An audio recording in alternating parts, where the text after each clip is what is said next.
Well, good Thursday evening to you, wherever you may be. Welcome to Chillin with Larry Magen. Boy, guys, I'll tell you what, we have a jam-packed show tonight. First of all, we have a fantastic guest, Harriet Schock. She's standing by in our studio in L.A.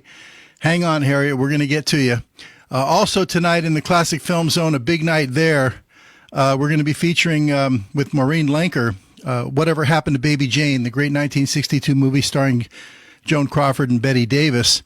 And the reason we picked that movie for this week is because the launch of a new miniseries, or I don't know if it's called a miniseries, but an 8-part series on FX channel called Fued, all about the real-life saga of Bette Davis and Joan Crawford. And tonight, as a little special treat, we've got the two co-creators of Fued. They're both in their respective homes in New York, and they're going to be joining us during our Classic Film Zone segment, and we're going to have some questions for them.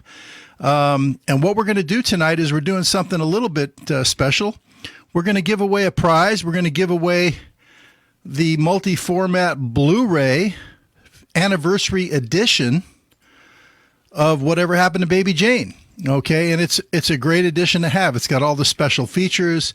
It's on Blu-ray, and we're going to give away a copy to one lucky viewer. And what you have to do to win it is simply this. We've got some questions, Maureen and I, lined up for the two co-creators of Fued, and she's going to ask some questions. I'm going to ask some questions, and we're going to take one question from one of the viewers. So if you have the best question and we choose your question, then you're going to get the 50th anniversary edition. So what you have to do to enter is very simple. Right here on our website, right below here, you can enter your question below, and we're going to be screening them. We've got our full team out in the war room right now, and it'll be the last question we pose to Jaffe, Cohen, and Michael Zam. And if you win, you win. Now, if you're watching us on Facebook, or if you want, you could actually email your question in as well. Email it to social@nightowltv.com. So start thinking of some questions and get them in, and the earlier the better, because we have to screen them and figure out which one we're going to ask. And if we use your question, well, then you're going to win. It's a $30 Blu-ray, Ronnie. I didn't go cheap on this. I didn't go for the little, $12 DVD, which we could have done, and everybody would have been happy. But this is the 50th anniversary multi-format Blu-ray. It's really nice with all the special features, and it's an all-time classic movie. So get your questions in, get your entries in. Now, in the Always Chasing Rainbow segment of the show, we have Buzz Stevens standing by. He'll be in Brooklyn, New York, and he's going to bring us a very special number from Judy Garland. And I'm on strict national security orders here from Buzz not to let it out of the hat what he wants to show this week. So he wants everybody to kind of hang around and wait and see what he's going to do. And we always end every show with a Judy Garland segment. Now, before I bring in our guest, I just want to say, if you're new to Chillin' with Larry Magen and new to Night Owl TV, I know we have a lot of new viewers tonight. We've got a lot of buzz going with the whole Whatever Happened to Baby Jane thing. Make sure that you like our Chillin' with Larry Magen page, like our Night Owl TV page, and that way you can always stay up on our shows when they're going to be. We always do Thursday night, but who the guests are going to be and that kind of thing. Okay, so make sure you like our page.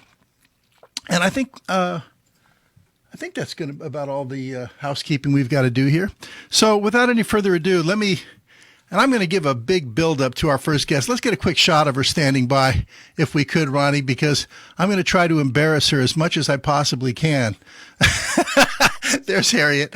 Harriet Schock, she's an old friend. But, Ronnie, I'm going to get to it now. I'll tell you what, there's really so much to say about Harriet Schock. I mean, she's been in the music business for so long, but she wrote the words and music to the Grammy-nominated #1 hit for Helen Reddy, Ain't No Way to Treat a Lady, plus many other songs for many other artists. She's probably tired of hearing about that one. But do I hear it playing in the background there, Ronnie? I can't hear it.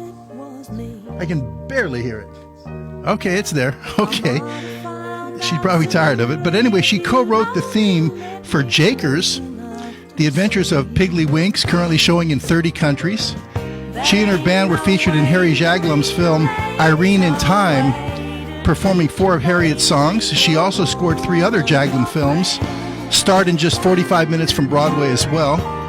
Jaglam's current film, The M Word, features Harriet's song Bein' a Girl, performed on camera at the end of the film. Harriet is in the process of writing the songs for The Last of the Bad Girls, a musical with book by Diane Ladd. Karen Black wrote the play Missouri Waltz, around 5 of Harriet's songs, which ran for 6 weeks at the Bank Theater in Hollywood as well as in Macon, Georgia. In 2007, Los Angeles Women in Music honored Harriet with their Career Achievement and Industry Contribution Award. I know Harriet's really big with the LA Women in Music. And she teaches songwriting privately in classes and a popular online course by private email. And I think at USC as well. We'll have to ask her all about that. But there's so much more I could keep going on and on about Harriet, but let's bring her into the show. Harriet, welcome to Chillin' with Larry Magen. Thank you. Thank you. I don't know where you got all that, Wikipedia or something, but thank you, Larry. I'm thrilled to be here. You know, Harriet, I haven't seen you in about 15 years, something like that, and you look fabulous. I mean, you look better than ever. Thank you. Well, thank you so much. Your lighting is very good here. Okay, great. You know, oh gosh, we kind of reconnected a little bit a few months ago when I had Paul Hefty on the show, and somehow your name came up, and I reached out to you to call you to see if, of course, that night I think you were busy taking your niece somewhere, but that's what kind of was the genesis for us getting together on this show. Were you teaching a songwriting class that Paul was in, or what was that? Yeah, I teach a songwriting class, and I teach all over the world, but my Tuesday night class, Paul was in a number of semesters, and he wrote this wonderful song called The Art of Tea. Did you ask him about that song? I did. On? Yes, Yeah. I actually did, Harriet. And the thing is, I tried to, make it sound like I've got one. We brought out a guitar and had him with the guitar in his hand. I said, I've got a request for you. Can you play The Art of Tea? Oh. And he almost fell out of his chair. He almost fell out of the chair. No, the words without a lyric sheet, yeah. He couldn't. He started to kind of try to play it, and then he says, I just can't remember the words. He couldn't remember the tune. But I knew it. I'm so sorry. I put him through that, but it's a wonderful song.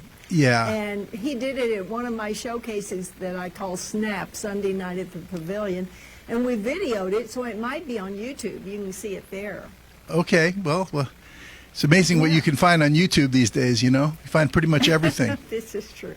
Pretty much everything. True. Now, I think I read online that you were teaching at USC. Well, I'd never taught songwriting in the beginning, and USC called me and said they wanted to start a songwriting class, and would I teach it? And I said, no, it can't be taught. So the next year they called me and really pressured me a little bit, and I respected greatly the person who invited me to teach, so I said, all right. And I loved teaching, but the students weren't terribly motivated at that time. I think they thought, oh, this is something new, I'll get a quick A or something. But they weren't really dying to learn the craft of songwriting like professional songwriters are. So after a couple of years of that, I left and I taught for the Songwriters Guild of America for quite a while. And now I just teach privately at my house and online around the world. Wow, fantastic. SC is kind of an amazing place for the arts. I mean, that's actually where we found Maureen, was through USC. Maureen, you're going to meet her in probably another half hour or so, but she's our classic film correspondent, and I actually called both UCLA and USC to try to see if we could find somebody that would be just right. And, quite frankly, I'm a Bruin. I went to UCLA, but honestly, UCLA dropped the ball, and SC was all over it, and they came up with some recommendations, and Maureen was just fantastic. But SC is really on the ball with the arts, aren't they? Yeah, especially film, I think, And also now songwriting. They have a wonderful department. Yeah. I know that when you and I met, I kind of, I think I mistook, I won't go all deep into this and everything, but I mistook, you're laughing already, because you know what happened. We've talked about it. But I kind of mistook that songwriter approach that you have as, hey, she likes me, but really that's kind of what you do. You go around and you ask people questions about themselves and their story because you're looking for material for songs. I did like you, and people are so interesting to me. I just met your daughter. She's absolutely fascinating. Once I meet a new person, it's like, oh, I have to know everything. Yeah, so you're asking me all these questions I about myself. You're asking me all these questions, and of course, if anybody who knows me, all you have to do is ask, and I'll throw it all out there. And I thought, wow, this lady likes me, and it turns out you were just looking for material for a song. Well, now, I think that's an exaggeration of how I approached it, because I was really interested in you as a person, as I am in almost everyone I meet, but it wasn't that I was digging for song ideas. That makes it sound really terrible. Anyway, Harriet, I'm really glad that we met, and I'm, all those years ago. I am too. So tell us now, I know in doing my research for this show tonight, I know you teach songwriting, you write lots of songs. By the way, Taylor Swift, who I absolutely love Taylor Swift, but she has nothing on you when it comes to these breakup songs. My goodness gracious. You have these songs Let me say this. She's broken up more recently. Let's put it like that. I think she's a wonderful songwriter. So do I. When you were reading my credits, there was something that I think I probably should have mentioned to your daughter, because she might have been about that age when, anyway, a lot of people who grew up in the 80s, I co-wrote all the songs for The New Adventures of Pippi Longstocking. And so when kids grew up with that, they know that. They don't know Ain't No Way to Treat a Lady. And if they're too young for Pippi Longstocking, then I tell them about Jakers, because that's on now. Isn't it funny how by the way, we have that little Jakers thing. Maybe we'll even show that, but it's only like, I think 55 seconds or something like that. It's really quick. But I was looking at it and I was thinking, this doesn't sound like Harriet, because Harriet, your songs are all these really warm, cozy, kind of earthy songs. I don't know how to describe your songs, but they all have that same kind of feel. And then this is just something completely like, different and out of the box and for kids. I can explain that. Okay, well, before you explain it, let's take, Ronnie, you got that queued up? Before you explain it, it's a short clip. Take a look at this, guys. Okay. Chambers is the tales of our pal Piggly. Ireland is the world he loves so well. He wriggles out of spots that are downright sickly. How he does that, only he can tell. Piggly, Bernie, Molly, and Dan, and never miss a chance to have too much fun. In Tara or Ralu, lots of excitement for everyone. Curiosity's in a hurry, leaving no time to stop and think.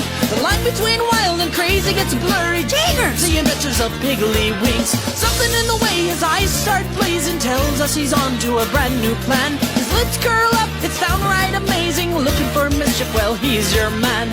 Piggly, Fernie, Molly, and Dan, and never miss a chance to have too much fun. In Tara or Ralu, lots of excitement for everyone. You go to bed just to wake up early, to get in trouble or on the brink. The line between wild and crazy gets blurry. Jagger! The Adventures of Piggly Wink. All right, Harriet. So now, this was so, to me, un-Harriet-like. But what's this all about? Well, it was perfect for the show. I wrote that with Jeff Levin, and we wanted something that was... these characters are just, the reason I said the line between wild and crazy gets blurry is that they get into adventures like you would not believe. It's really fun, even for adults to watch, and it's in 30 countries, so it's won Emmys all over the world. It's a wonderful show. I'm lucky to be a part of it. So that's a current thing. That's right now. Well, I mean, they're probably not shooting it anymore, but they're running it all over, PBS Kids and everything all over the world. They're running this thing. Well, as long as the checks keep coming in the mail, I think that's a good thing. That's the goal. Harriet, what I want to do, if you don't mind, I want to, with everybody's indulgence here, I want to take a quick 1-minute break. Now, this is not normal. We normally don't do this. but my engineer is telling me we want to just reset the stream. So we're going to take a quick 1-minute break, and we'll be right back. Stand by. Don't go away. Chillin with Larry Magen.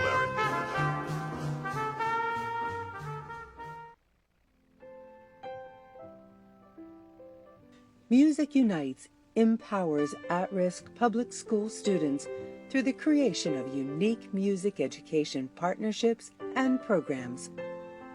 Music Unites elevates the next generation of performers by providing audiences, venues, and special performance opportunities. Music inspires. Music empowers. Music unites.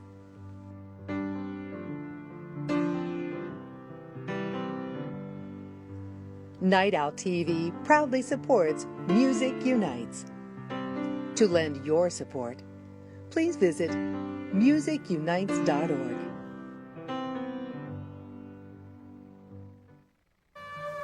Chillin with Larry Magen.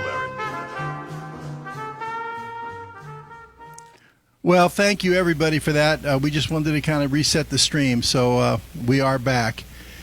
So, Harriet, it's really great that you have that going on. As I said, to me, I've heard your set a lot of times, and of course it's probably changed a lot, but your songs are always very warm.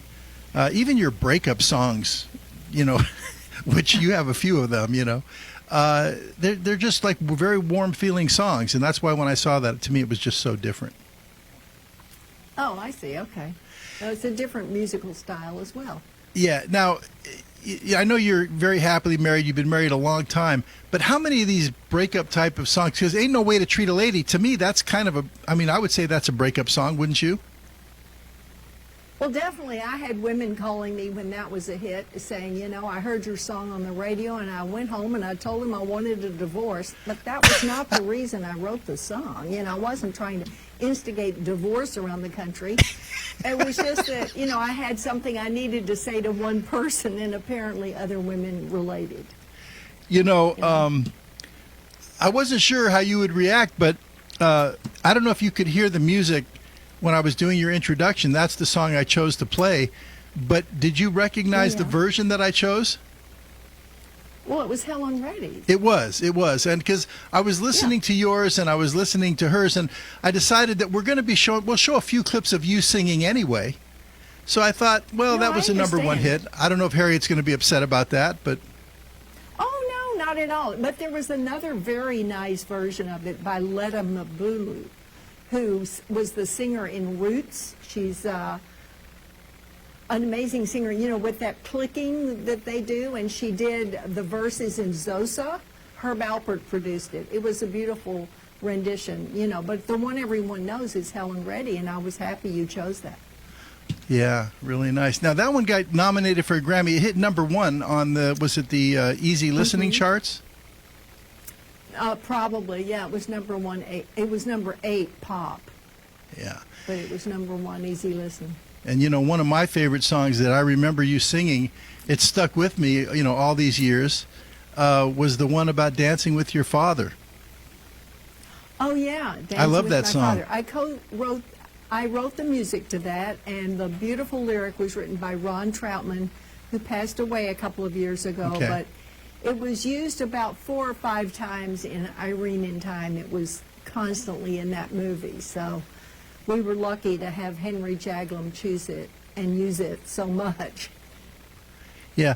Now, another thing, too, I remember, and I don't know if you're still kind of with them or not, but you were on the board for LA Women in Music, and I think you were very involved with that organization, and I think you got like a Lifetime Achievement Award or something like that, right? Well, yeah, they did one honors banquet, and I was the honoree. I was on the board for a few years before that. They have now merged with Women in Music in New York, and I'm not on the board anymore and really not active in it at all. But while they were LA Women in Music, they did have that black tie event and honored me, and it was really one of the highlights of my life. It was amazing, all these people speaking about me and everything. I thought, wait, I'm still alive. Is this the award that you got that night? Yeah, that's right. Now, and who is this with you here? Well, this is Cheryl Folliart, who's married to Dan Folliart, the composer, and they're wonderful, wonderful people. Henry Jaglom spoke, and Karen Black spoke. She was a good friend. Yeah, as a matter of fact, it was quite a night. There was some video I found of that, and I even pulled it, but it's kind of long. I think it's about 7 or 8 minutes long. I don't think we want to show the whole thing, but it's I watched the whole thing. It's very impressive, you know. Yeah, I was impressed too. Yeah, and they used to put on do they still put on they have like an annual soiree every year, right? Are you talking about LA Women in Music? Yeah. Or yes. Isn't no, it the Women in Music, isn't that the soiree, isn't it put on by them or? Well, no. I know what you're thinking of. I hosted a soiree, we called it, and then we called it a showcase for 22 years. Right. For LA Women in Music. Now I'm not doing that anymore, so I'm hosting my own, which is called Snap, Sunday night at the Pavilion. Oh, okay. Wonderful. I must have missed that. I'm yeah, sorry. It's every two. That's okay. It's every 2 months. The soiree was every month, and it was really, you know, it was hard to find that much talent, showcase it, get their intros and all that. But this is great. It's every 2 months, and it's not a pain. It's so you must have every inspiring. young artist, you know, in LA coming to you to wanting to play in your showcases. Well, not necessarily, and they're not all, you know, the youngest artists in the world. Some of them have been around since this. One of them I showcased not long ago was in the New Christie Minstrels, Art Padell, and he's quite a talent, and he's on his own, and you know, I went to his 80th birthday party, and he's unbelievably good. So they, at the same show, though, I had a 14-year-old girl I'm teaching at the moment. So, you know, talent comes in all sizes. So it's not just women now, it's a mixture. Oh, no.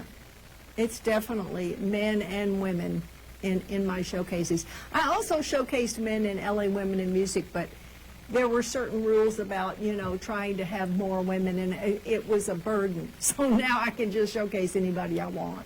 I see. And where's your home venue for that, Harriet? It's at Celebrity Center in Hollywood. Okay. I'm sure that keeps you really busy. Well, Okay. that's one thing that does. Yeah, because I remember you were always busy with the soiree. You Yeah, know. well, I'm busy pretty much doing a lot of different things, you know. People tease me because I have 8 earning careers. And I say earning because, you know, a lot of people do what I do as a hobby, but I actually do it for a living, so it puts a little different color on it. So 'cause you Right. really have to work and continue to, whether you feel like it or not. So let me ask you But I do this. feel like it, and I'm lucky. Let me ask you this, Harriet. As far as music out there today, you know, and you might remember, my taste is, I mean, very old. I like Sinatra and Ella Fitzgerald and Nat King Cole, and so I have a, you know, kind of old taste, but I try to stay up on what's going on out there a little bit. And of course, I'm a big fan of the music competition shows. I don't know if you like those or not, but I love The Voice and all that. But anybody out there today that, you know, might be on your playlist, I mean, who do you like? You mentioned Taylor Swift. You think she's a great songwriter. I do, and I think she's a wonderful singer. And, you know, people always ask me who my main influence was. It was Ray Charles. So if I hear somebody who has soul at any age, I want to listen to that. You know, it doesn't have to be R&B music. It just has to have a soulful quality. And as he said in the movie about Quincy, as Ray Charles said, if something is authentic, it will have soul. So that's what I look for. And I was very fortunate this year, and it's going to happen again, that an amazing singer who really sings the kind of music you like for the most part. She's a cabaret singer, but she also has a great ear, and she's a wonderful pop singer. So she did an entire show of my songs with my band accompanying her, including cello, flute, bass drums, and 2 backup singers, and I played keyboards, and she was amazing. But she talked all about my career, kind of like, like you would do an Irving Berlin show, and I went, what? Oh my goodness, I did that. But anyway, she's going to do it again, and you're going to have to come to town for that one because it's going to really be great. Her name is Pat Whiteman, and she's very well known in the cabaret world. So her audience came, and my audience came, and they all met each other, and the reviews were embarrassingly good. I'm telling you, this woman can sing, what off, and she sang my songs in the process. It's funny you mention that because, I know some of your songs. I came to a few of your performances and everything. And your songs do have the feel and the ring of, the American songbook. Those Cole Porter and Irving Berlin and Gershwin. They do have that all-American feel to it. But it just takes somebody, to take your songs and interpret them that way. And whereas you do it always like pretty. I mean, you're a pretty singer. You know what I mean? You sing everything really pretty. I know what you mean, but she has a whole range. She can do like a Broadway type thing, or she can do a funky thing. She's got the whole thing, and it was wonderful hearing her sing my songs and hearing how far they could go. Then we had a whole segment in the middle for the film and TV stuff, and yeah, it was quite a moment for me. And we, the club, the E Spot, it used to be Vitello's. Anyway, we filled it to overflowing, so we're going to do another one. So that sounds great. Yeah, that sounds fantastic. So, it's interesting you mentioned Ray Charles. You know who else, what other singer also cited Ray Charles as one of her favorites, one of her great influences? Who? Amy Winehouse. Well, I believe that. Amy Winehouse was very soulful. Yeah, it's so tragic, of course, but she definitely said she grew up listening to a lot of Ray Charles. Over there in England, she's listening to Ray Charles, because I guess her father. But, and she was very soulful, as you know. Interesting. So, okay, Ray Charles, a big influence for you. What about the singing competition shows? I've talked to a lot of people, and people generally in the industry don't like those shows. I'm just wondering what your take on those is. For me, I'm addicted to them. I have to DVR every show and fast forward through the commercials and all that. I understand. I think some wonderful singers come out of those shows, but competition to begin with irritates me a little bit, and then if I get invested in one and that person gets knocked out and suddenly he's voted off the island. I mean, it's all the same to me. I hate that.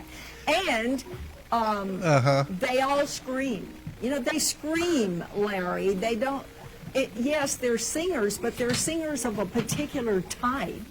So then you go to Broadway and they're screaming there. Everyone's screaming all the time. Now, that is not necessary. If you saw La La Land, she was not screaming in the audition song, and I was crying, and it was wonderful. And, I think, you shouldn't get me started, but I think people should communicate when they sing, not necessarily how loud and how high they can go, but what they have to say. So, was I too blunt? No, I agree with you. And one of the things I liked about Harry Connick when he was on American Idol, his biggest sticking point was connect to the lyrics. Forget all the... Yeah, thank you very much. And I love that about Harry Connick. He would always ask the contestant, what does that song mean to you? Do you know what that song is about? And half the time they don't even know what this... That's great.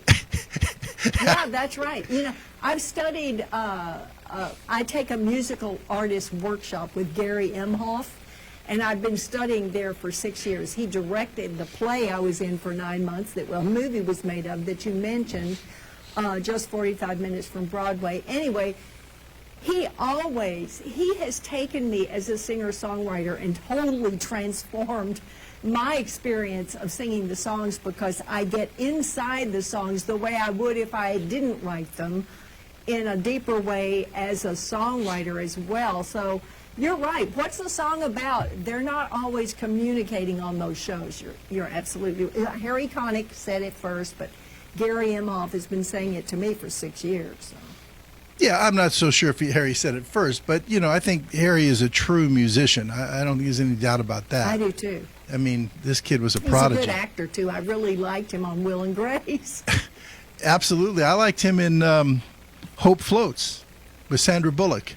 Oh, me too. Do you remember that movie? Me too. I sure do, and I remember that song, to get you to feel my love. You know that Dylan song that was the song in the movie. Oh, that was a great song. Okay, so I'm just curious from a songwriter like yourself. I'm trying to find out who is your, not so much your influences, but just singers that you like. I mean, what do you think? And I go back, but what do you think of Frank Sinatra? What do you think of Ella Fitzgerald or Judy Garland? I love him. Oh my God. Okay, Ella Fitzgerald. I was raised on that. That's what was playing at home. All the Broadway show, all of the Ella sings Cole Porter, Ella sings Rodgers and Hart, and these songs influenced me tremendously, and so Frank Sinatra sings them and Ella Fitzgerald, those two, better than anyone I've ever heard before or since. I mean, not that there was a before, but you know what I mean. And so I completely agree. And then Judy Garland, to hear her sing The Man Who Got Away, forget about it. No one else should ever sing that song. I mean, she left it on the stage. Yeah. Oh, it's unbelievable. Even if you just hear the recording. Yeah. Harriet, last week, I know you don't watch our shows and what have you. You're new to Night Owl TV and Chillin with Larry Magen. This is our, I think, 67th or 68th show we've done. But Wow. we end every show with a segment called Always Chasing Rainbows, because Judy Garland was my mother's favorite, and so I grew up on it, and my father liked Nat King Cole.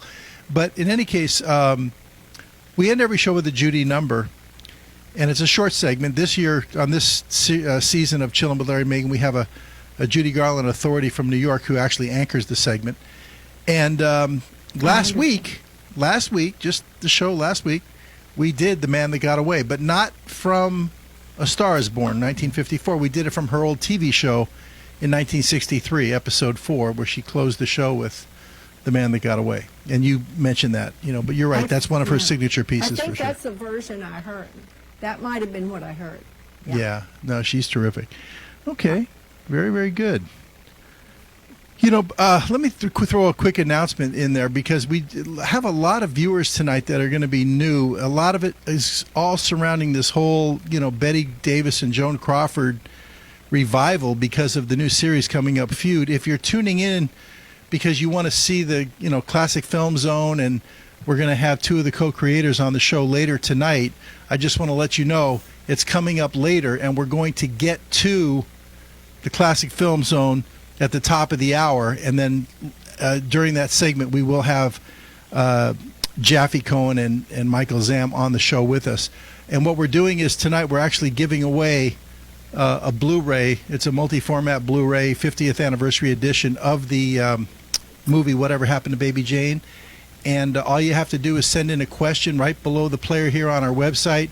You put in your email address and a question, and if we use your question, we're going to use one audience question for Michael and Jaffe. If we use it, you win the Blu-ray, okay? Or you can email your question in to social@nightowltv.com. By the way, Harriet, Joan Crawford, Betty Davis, Whatever Happened to Baby Jane, any thoughts on that at all?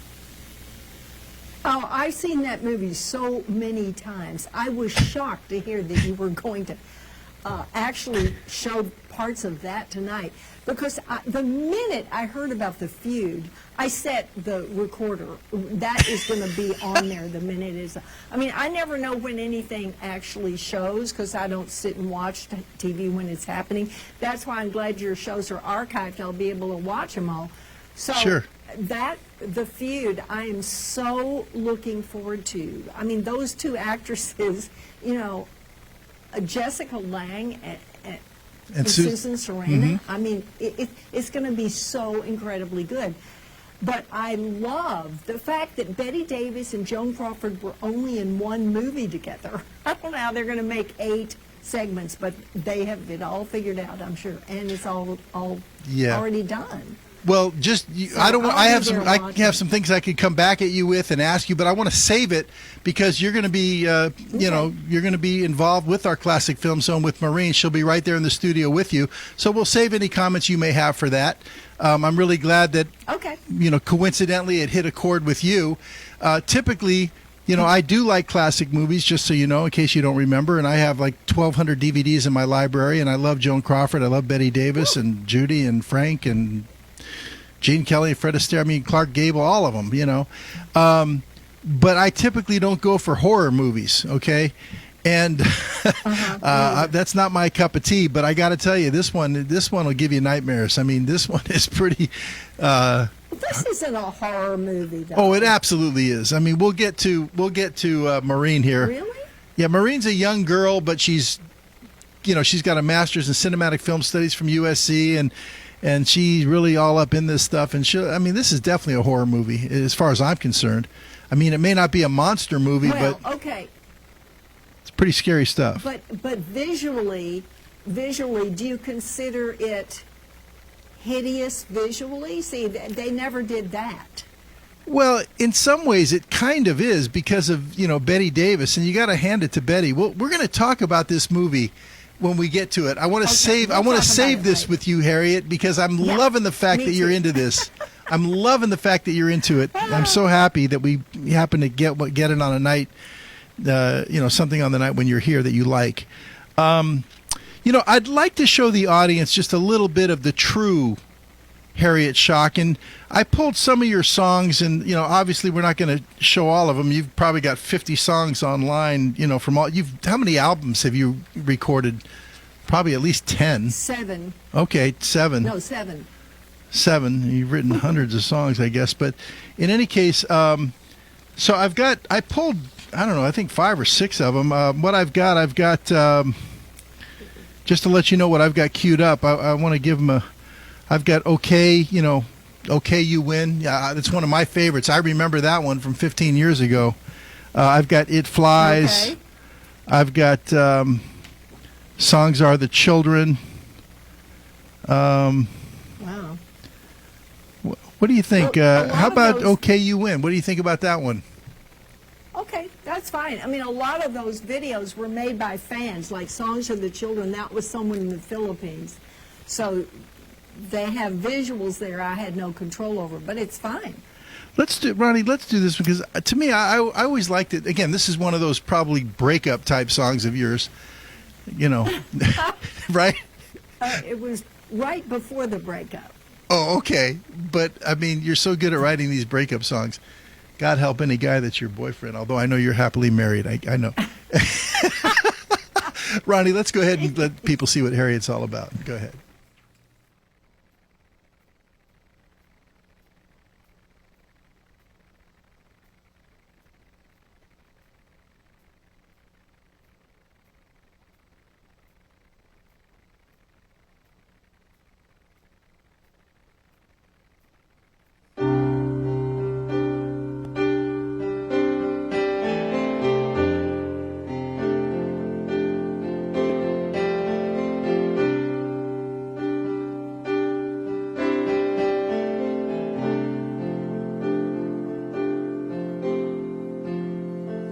If I can get this old pen to write, I'll get it all written down tonight.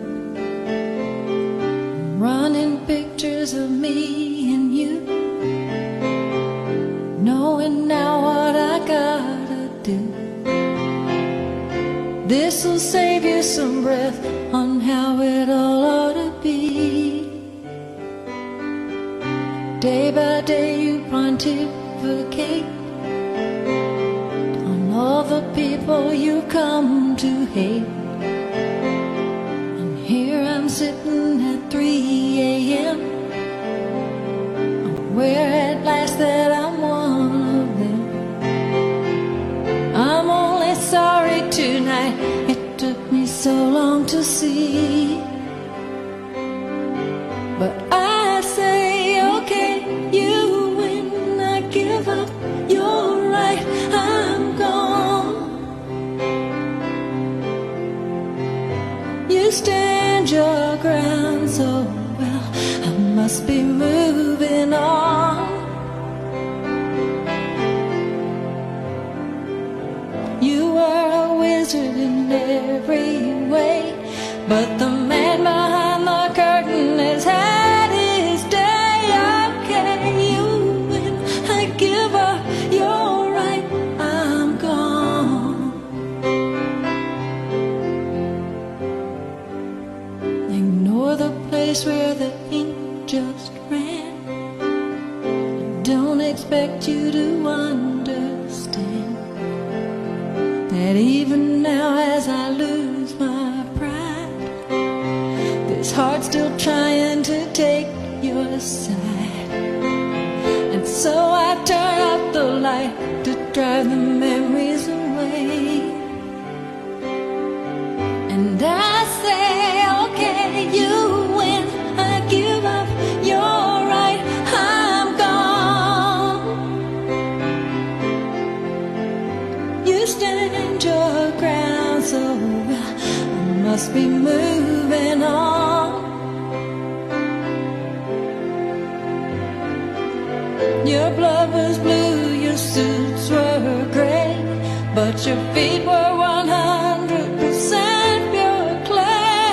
Okay, you win, I give up, you're right, I'm gone. On and on the clock keeps turning. Doesn't it know we're over now? Nearly dawn, all bridges burning. That clock's sure ticking loud. Okay, you win, I give up, you're right, I'm gone. You stand your ground so well, you must be moving on. Okay, you win, I give up, you're right, I'm gone.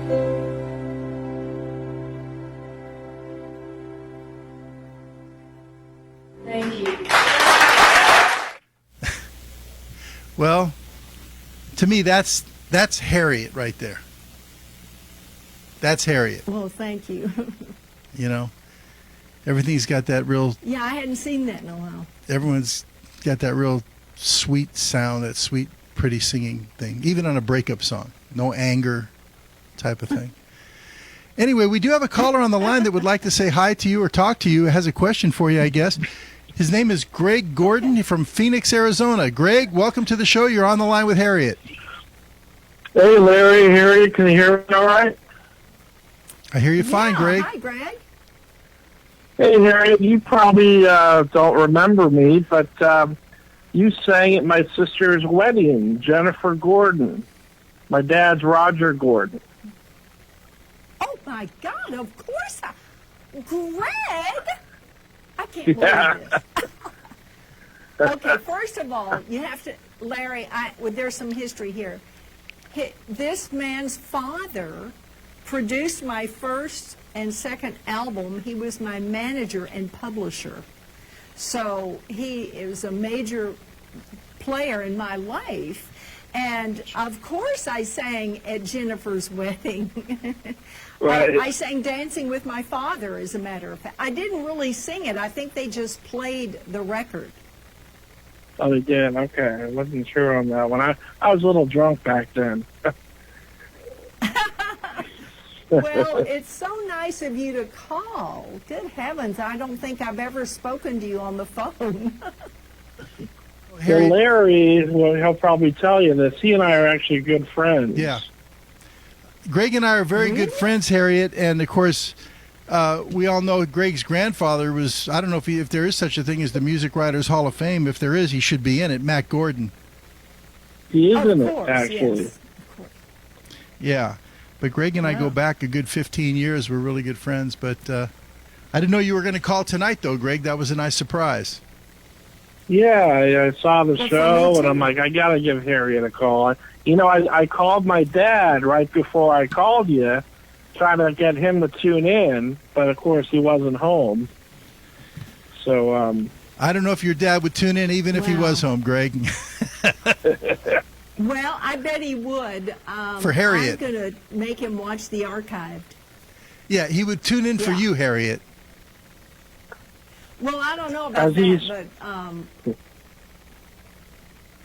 has he spoken? he Have was you very spoken to him instrumental lately? in my Because I was there over the holidays, and I said, have you spoken to Harriet lately? And he's like, no, I got to give her a call.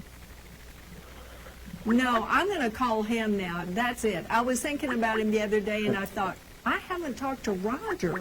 So I go to his Facebook page and make sure he's okay. Yeah, he's Fantastic. fine. I don't know. He might be out of the country now. He hasn't usually calls. I talk to him once a week, but he hasn't been MIA the past couple of weeks, so I never know with his travel schedule. Okay. Well, Greg, thank I you got so you. much for calling in, okay? Yeah, it was good talking to you, Harriet. Thanks, Greg. Same good, here. Good luck with everything, and we'll talk soon. Thanks, All Greg. right. You know, Greg is a very good friend, Harriet, but, honestly, I did not set that up at all. I did not say, hey, Greg, I've got Harriet on the show That tonight, is call in or anything. amazing. He was just checking it out, and I guess there was a connection there, and he called in. That's Yeah. great to hear. That is wild. Yeah. We're doing a new thing for social media. We haven't really started it yet. It's going to start either next week or the week after. We're calling it mug shots, okay? We have these Night Owl TV mugs, these coffee mugs, and we actually do sell them on our website. If anybody wants one, you can just click on the Moonlight Marketplace, and they're a little overpriced, I'll be honest about it, but, it's really more about, supporting us here at Chillin with Larry Magen and Night Owl TV ceramic mug. But we decided, Joe came up with, she's our social media director, and she came up with this idea with the mug shots. What we do whenever we have a guest on the show, like last week we had the keyboardist from the Revolution here, and anybody who's a guest on the show, like Harriet, you get one of these as a little takeaway gift, okay? And the idea is we're going to take a shot of great. you with the mug. And Phyllis in the studio took your shot before the show, and I wanted to show it because when I saw it, it's the first time I'd seen you, Harriet, in 15 years. I couldn't believe it. I said, she looks fantastic. She hasn't aged a bit. And that's going to be on our social media wall, the mug shots that we're just starting up now good. for every guest that comes on, and Thank you. people at home can get their own Yeah. mug too. But very cute shot there. You look like a teenager there, Harriet. I would hate to see the teenager that looks like that, but thank you. I will be gracious. Yeah, well, you need that mug because I know you probably do a lot of all-nighters. You still do those where you stay up all night and write songs and stuff? I don't stay up quite as long, well, my husband's out of town, though.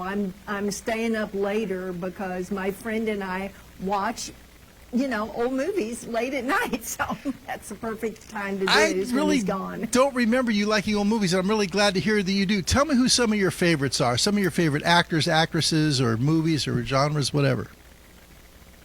Well, I love Wuthering Heights with Olivier and Merle Oberon. I've seen that 100 times.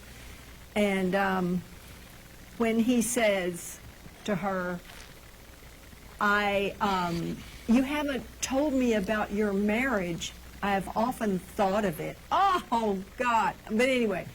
And then, I love whether they're black and white or in color. The other day, I actually, for Christmas, I got a DVD of Gone with the Wind and watched it again. I bet I've seen it 10 times.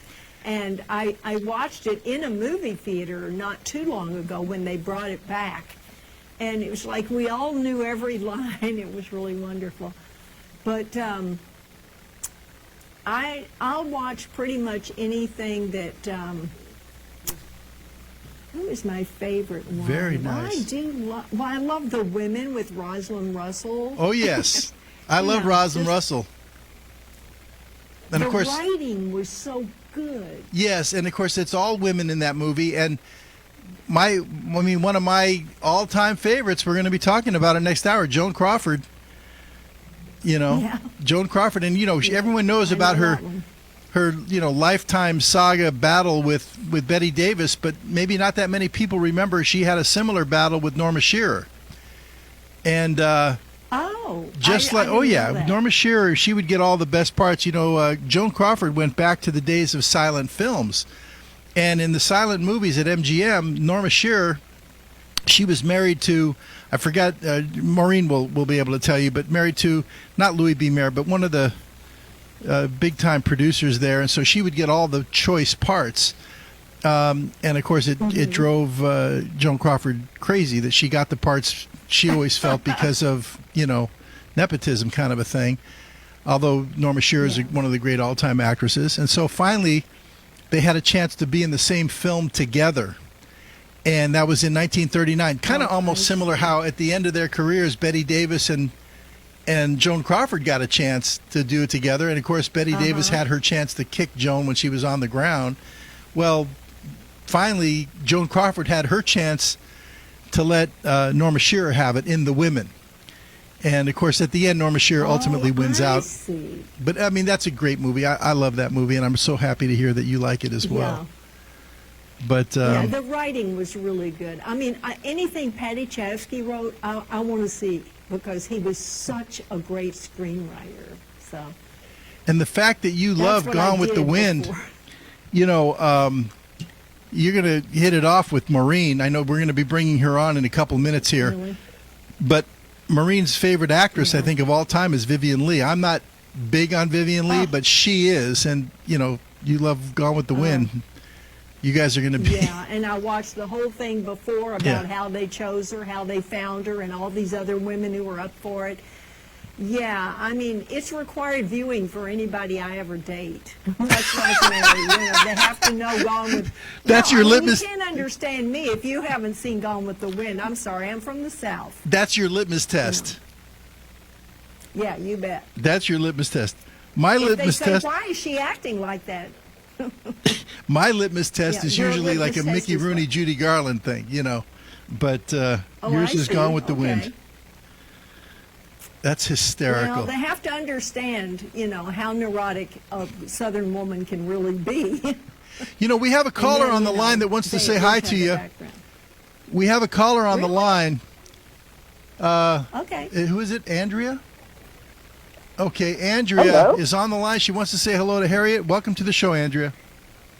Thanks, Larry. Hello, Harriet. Hi. Is this Andrea Green? Ross Green, yeah. Hello, Andrea. I remember you from Andrea 15 Ross years Green. ago. I remember Of you course, too. she sings with me. From Coolx. Yes, from Paul's Kulaks. Yes, exactly. Right, yeah. So, here's my question for Harriet. She is in my band. She sings backup. And Andrea, I just heard from Roger Gordon's son. It's like old home week over here. I know. That's so cool. I know. That's so great. So what's your question now? Did you have a question?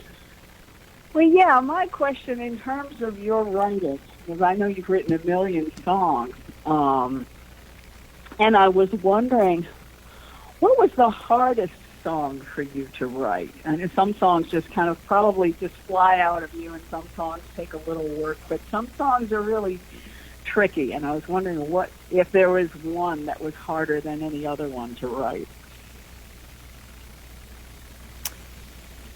Well, the song for my sister took a long time because I couldn't figure it out, and one day I just woke up with the chorus. But Wow. probably the hardest song for me was my very newest song, because it was dealing with grief that I felt at the loss of a friend, and I didn't want to deal with it, but the only way I could get through it was to write the song. And that song is Right. a gift to me now. Very nice. Yeah, that's a beautiful song. Yep. Very, very nice. Andrea, thank you so much for calling in. Thank you for watching the show tonight and calling in. It's great to hear your voice again, and maybe I'll get to see you when I come out to LA. It's great to see the show with you. Well, great. I'm so glad you're doing the show. It's wonderful. I love doing it. Yeah, absolutely. Thanks, Andrea. Okay, see ya. All right, Harriet, don't go away. When we come back, we're going to the Classic Film Zone. 1 minute. We'll be right back. Chillin' with Larry Magen.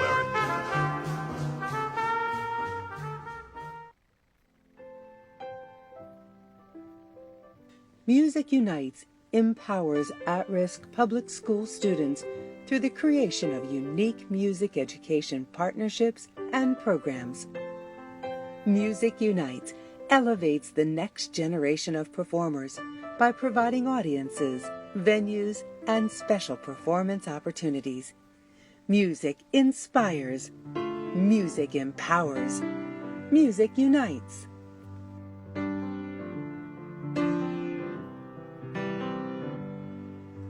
Night Owl TV proudly supports Music Unites. To lend your support, please visit musicunites.org.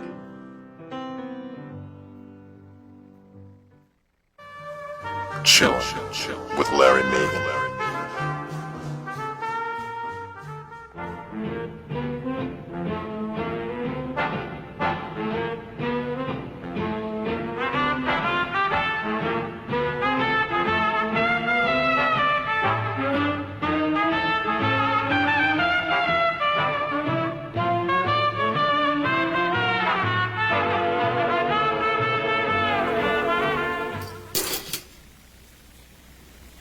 Good evening, Night Owls. Hello, Larry. We've got a super special night here. I'm so excited to be here. Yeah, hi, Maureen. Listen, where did Harriet go? Because she's with us on this segment. She ran. Oh, yeah, she just ran out to take a little break. Okay, no problem. She'll be right back. Just wanted to make sure she didn't leave us. Okay, great. Well, yeah, you're right. It is a super night here tonight, and I see we have our guests standing by and everything. I just want to let them know that we're going to go through this for the next 20, 25 minutes before we bring them in and spend a good chunk of time with them solely so they don't have to be sitting around waiting. So Jaffe, Michael, I see you guys. Don't worry. We're gonna speed through this and we're going to cover it. Then we're going to get to you in about 25 minutes, okay? It's up to you if you want to hang on video-wise, or we'll just get you back on the horn. All right, Maureen, so listen.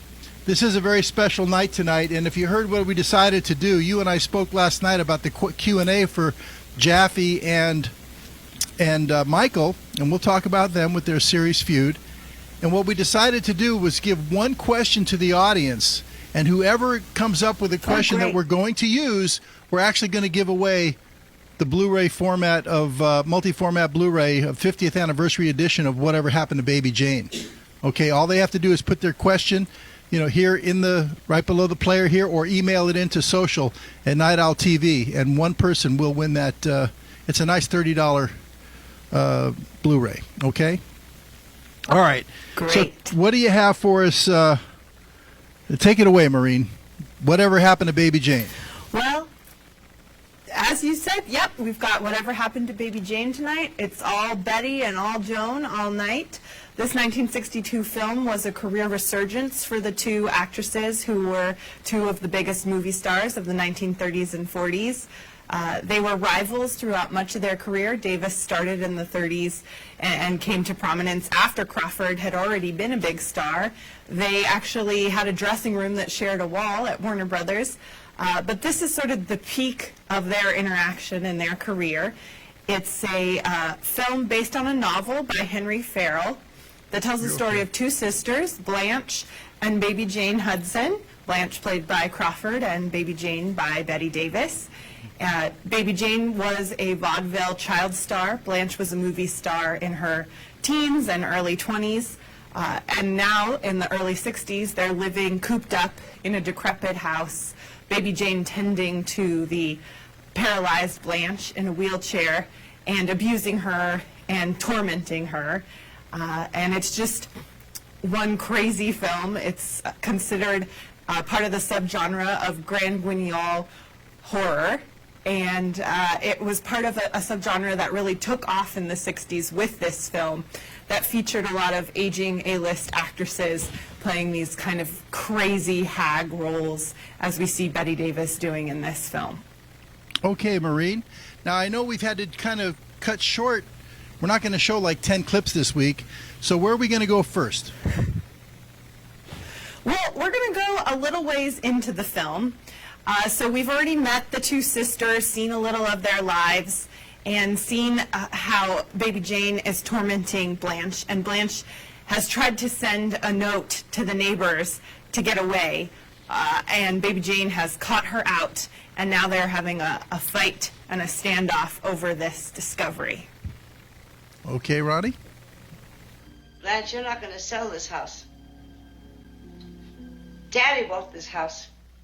And he bought it for me. You don't think I remember that, do you? You're wrong, Jane. You've just forgotten. I bought this house for the two of us when I signed my first contract. You don't think I remember anything, do you? There are a whole lot of things I remember. And you never paid for this house. Baby Jane Hudson made the money that paid for this house. That's who. You don't know what you're saying. Blanche, you aren't ever gonna sell this house. And you aren't ever gonna leave it. Either.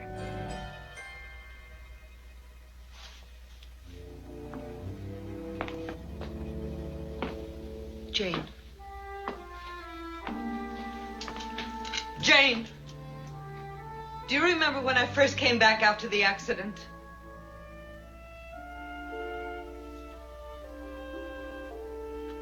You promised you wouldn't ever talk about that again. I know I did. But I'm still in this chair. After all those years, I'm still in this chair. Doesn't that give you some kind of responsibility? Jane, I'm just trying to explain to you how things really are.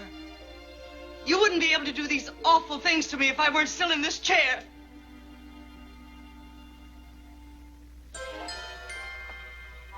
But you are, Blanche. You are in that chair.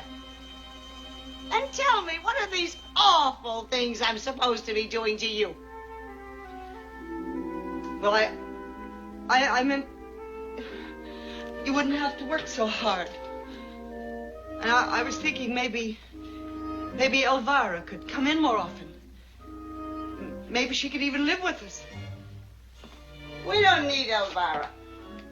But you get so tired. There's so much to do and you're not well. Maybe you're right. Maybe I should get a checkup or something. That would be wonderful. Perhaps we could find a really good doctor. Yeah, we could get hold of that nice Dr. Shelby, couldn't we? Yeah, let's see.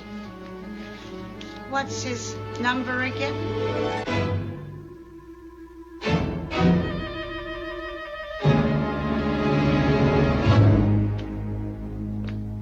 And under no circumstances tell my sister the contents of this note.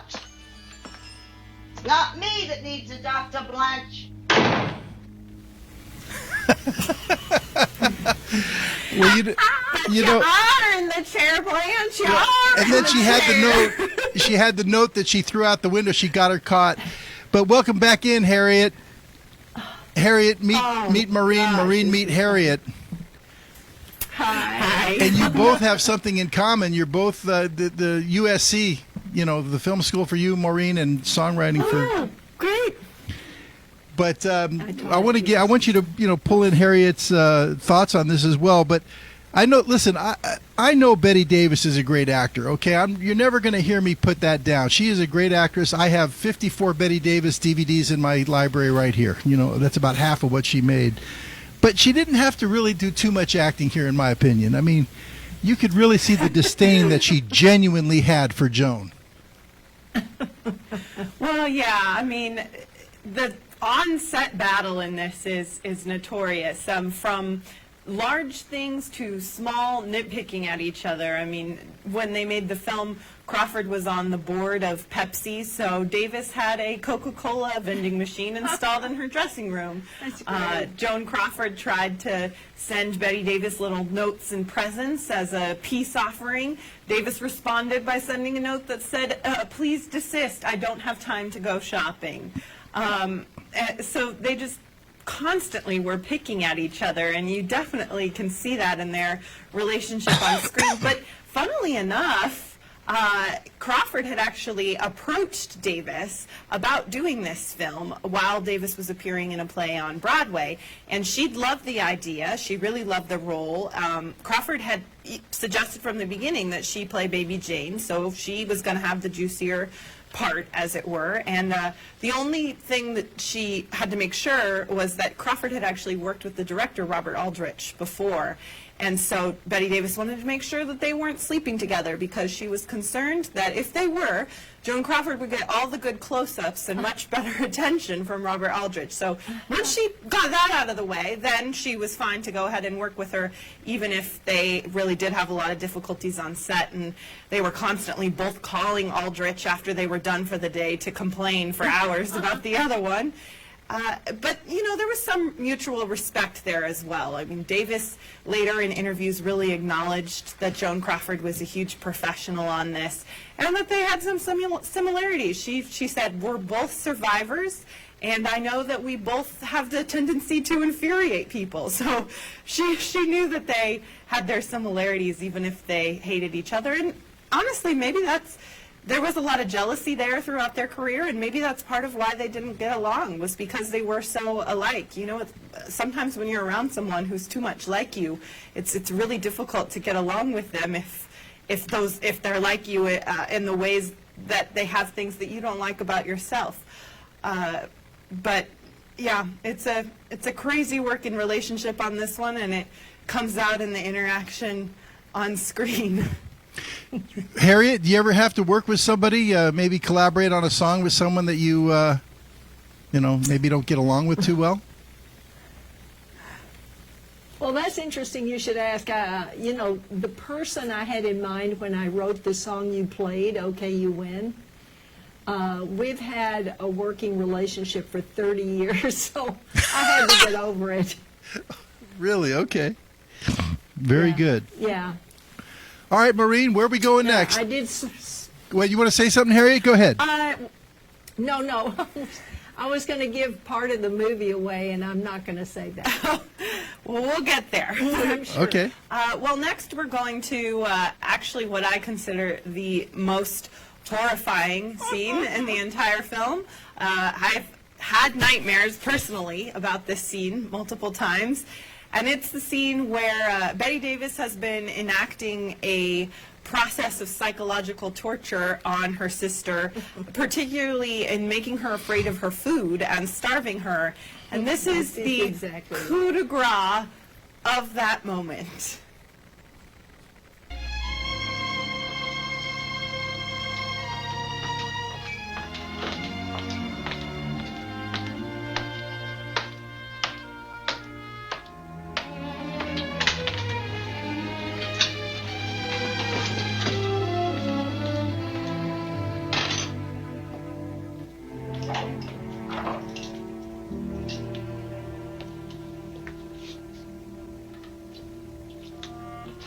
Who was that at the door earlier?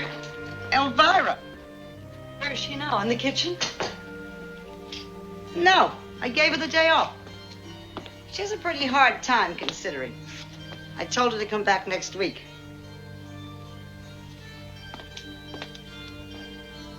Oh, Blanche. You know we got rats in the cellar?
Now, I'll tell you something, guys.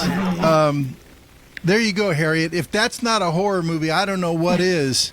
The sister serves up. Well, I guess you're right. Just serves up a rat. I mean, before this, she served up her parrot. She killed her. Betty killed her sister's parrot and served that up, and she was afraid to open it. And this time it was a dead rat. But Maureen, every time I see this scene, Maureen, I just want to say this. Because you and I discussed this, you are definitely Team Betty, and I am absolutely Team Joan. Okay, I love Joan Crawford. I love Betty Davis, but I'm Team Joan. And I can't help but wonder if it was Betty Davis's maniacal laughter right there at terrorizing her sister with the rat that earned her the nomination for the Best Actress. And to me, I'm not sure if it was great acting or if Betty was just, deriving some kind of sick pleasure out of terrifying Joan. It was great acting. You can really see the glee there. And Betty said later in life that this was one of her favorite roles. I mean, you can understand why. What fun to get to just play with such abandon. But this was her 11th Oscar nomination, which at the time was a record. No one had ever achieved that many nominations before. And it was her first in a decade, so the role and the nomination really meant a lot to her. And it's funny, the feud was real. It was definitely real. You can see it in these scenes, but there was an element of it, I think, that was also played up for the press because it fits so well with this film, and it complements and plays up the drama between the two characters well, which is great. And ironically, I don't know if you can believe this, Harriet, they had a lot of trouble getting funding for this film because they said that the two stars weren't bankable anymore. Oh. Isn't that crazy? I mean, Larry probably doesn't know this, but I have a song about Marlene Dietrich on one of my albums, and it was inspired by the fact that I read this article that no one from Hollywood went to her funeral because they were angry that she had gone off and had a life instead of being trotted out for Hollywood squares and horror movies. Yeah. So they didn't show up, even though she was a star of records as well as films. But anyway, when I see things like that, it makes me so angry. I'm glad somebody got away. Yeah. Marlene Dietrich did. And they do such a great job in this one, but it was interesting to see the things that they fought over. Like, I mean, Davis looks horrible here, which we'll talk about a little more later, but Joan Crawford, she was the consummate glamour girl in her career, and she didn't want to look ugly when she made this. She worked very hard to stay thin and stay beautiful, and so she really rejected any attempts to uglify her. She and the director and Betty Davis all got into a huge fight about her wearing nail polish because she wanted to wear nail polish, and they were like, no, you've been cooped up in the house for 20 years. You're not going to have your fingernails painted. But did you know that Tallulah Bankhead and Olivia de Havilland and Claudette Colbert were all considered for Crawford's role before she took on the project? Really? Yeah. Maureen, honestly, Olivia de Havilland? Yeah, you told me about that, and you also mentioned Marlene Dietrich as well, and honestly, I cannot see any of them, playing Blanche. Maybe Olivia de Havilland would have been okay, but to me, Joan Crawford was absolutely magnificent in this role. She doesn't really get the credit I think she deserves. And, especially with the history between, Betty Davis and Joan Crawford, I mean, this film is literally untouchable. What do you have next, Maureen? Well, I would say de Havilland's probably the most believable because then she made Hush Hush Sweet Charlotte, which is kind of the spiritual sequel to this, which Crawford was originally supposed to do. Right. And then de Havilland took over because Crawford really didn't want to work with Davis again. It had been such a miserable experience. So it's definitely a possibility, but I agree with you. She's wonderful in the role, and I think she's really understated, especially in contrast to how over-the-top Betty Davis is. And it is a nice addition to her career. I mean, she always played these kind of tortured women, and so this fits right in there with aspects of her screen persona. Okay, where are we going? That's true. Well, next we're going to Betty Davis's creepiest scene in the film. I mentioned earlier that her character, Baby Jane, is a vaudeville star. And as she starts to unravel in this film, she decides that she's going to bring her career back and start going back and touring as Baby Jane and sing the songs that she did as a child. And this is her rehearsing those as she prepares to do this.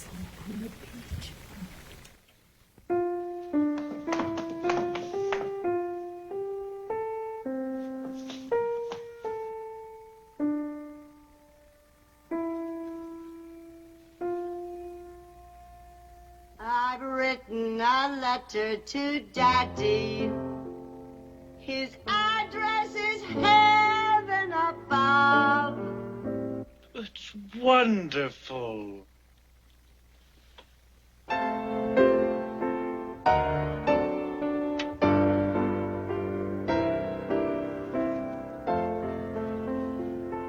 I've written a letter to Daddy. His address is heaven above. I've written, dear Daddy, we miss you and wish you were with us to love. Instead of a stamp, I put kisses. The postman says that's best to do. I've written a letter to Daddy saying I love you.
Maureen, I'll tell you what, I love Betty Davis, but I got to tell you, she is just one sick puppy in this movie. Oh, you know, I love it because everything about this part is so classic Betty Davis. She loved to take control of her own look in her films, to devise her own makeup, to work with costume designers on her look. And she did that here. She had this concept for Baby Jane that she would look like a silent film star, but a woman who never washed her face, who just got up in the morning and put another layer of makeup on top of what she'd worn the day before. And this is the result of that idea that she had. And even her daughter, when she saw the finished result, said, "Oh, Mother, this time you've gone too far." But the author who created Baby Jane in the original book, he really loved the look. When he came to set, he said, "Oh, this is just how I've envisioned her." And he had thought of her as a Mary Pickford type gone to seed, which you can really see in Betty Davis's look. So when she and the director heard the author of the original source material say that, they knew that they'd gotten it right and that it wasn't actually over the top. Wow. You know so much, don't you? I love this. Thanks, I try. Harriet, what Maureen does sometimes is she'll actually go down to certain archives where she gets permission and what have you, and she'll get the original scripts with handwritten director's notes on them to study the film and everything. Oh. Yeah. Well, we got to move quickly here, Jane. We've got two very anxious co-creators standing by here, so let's keep it moving. All right, well, next we have the ultimate showdown between Betty and Joan. Their fight scene. Blanche has tried to escape. She's tried to call the doctor because she knows that her sister is going crazy, but her sister comes home early and discovers that she's made this phone call, and this is what happens next. Dr. Shelby? Yes, Blanche. Miss Hill tells me that you're a little upset. What seems to be the trouble? You must help me. I need you here.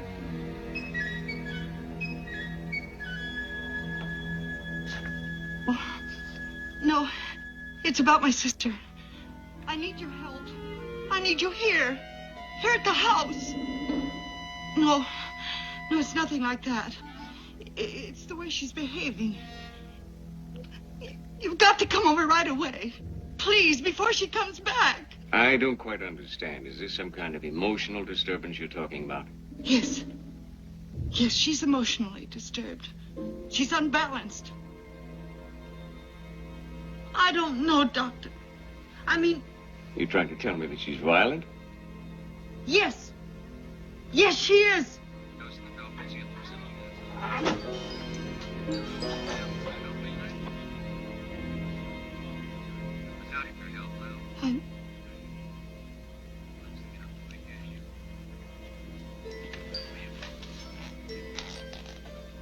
I'm not sure.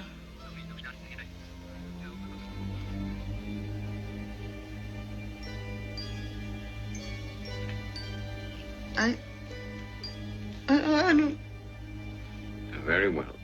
We aren't getting anywhere like this. I'll come over right away. That was... I know who it was. No, Jane, it really was. And I know what you're trying to do. I'm not trying to do anything. Honestly, Jane.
This is Blanche Hudson again.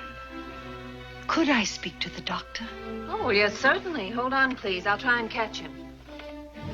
Dr. Shelby.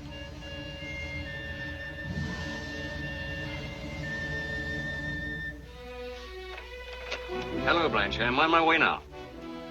Oh, I'm so glad I caught you in time. Dr. Shelby, we're not going to need you after all. I know. But Jane has gone to another doctor. Another doctor? Yes, another doctor. Well, of course, if she's chosen to go to someone else. Well, after all, we really can't interfere, can we? If Jane's chosen to go to another doctor. I'm very sorry.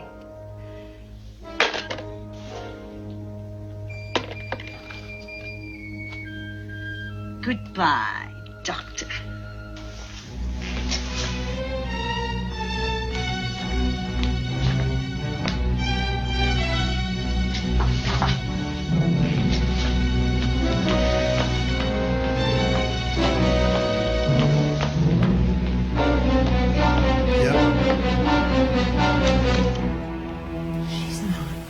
Wow, Maureen, I'll tell you what. I don't want to hear anyone tell me that there wasn't real hate between Davis and Crawford. I mean, even if Bette Davis is the greatest actress of all time, I mean, you could see through the acting that was just too real. I mean, you could see the real hate that she had for Joan Crawford. I mean, it was so real that Crawford often asked for a body double on set for scenes like this because she was afraid of Davis. But when they filmed this scene, that scene where she kicks her, it was such a close-up that they couldn't use a body double, and so Davis kicked her really hard in the head, and supposedly, they've never actually confirmed, but supposedly so hard that Joan Crawford required stitches afterward, to which Davis said, I barely touched her. And then Joan retaliated later in kind because Davis had a bad back, and in a scene that takes place just after this, she has to carry Joan Crawford out of the room, pick her up, and so Joan Crawford weighted herself down with some lead around her waist and purposely flubbed takes so that Davis had to pick her up over and over again and injure her back further. So they, were really an eye for an eye on this set. Okay, great. Now listen, guys, two things. Number one, before we go to the final clip, we've got our two co-creators standing by. So I thought what we'll do before we go to the final clip, let's go ahead and bring them into the show, okay? I don't want them standing by.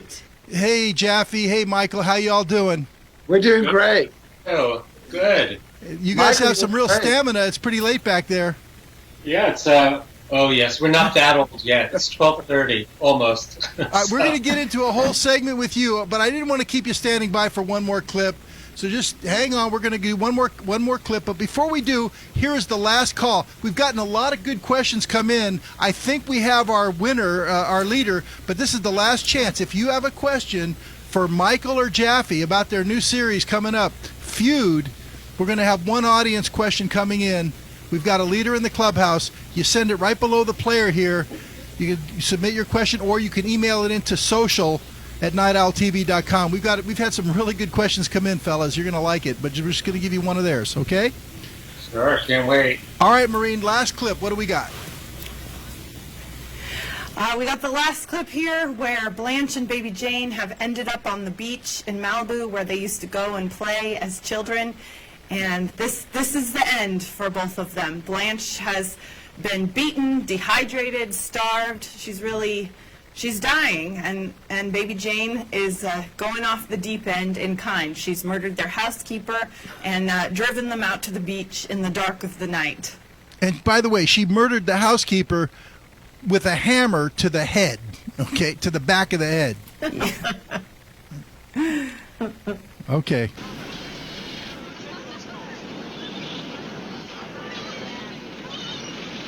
You must be hot. Jane.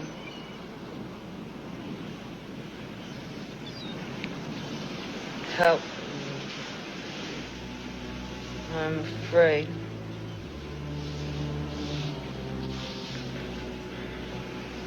Find someone. A doctor. I can't. If I die, you'll be alone. But they be mean to me like they were before. They'll be kind. I don't want to hear. Jane, I'm dying. There's no time. You must listen. I made you waste your whole life thinking you'd crippled me. Please stop. You didn't do it, Jane. I did it myself. Don't you understand? I crippled myself. You weren't driving that night.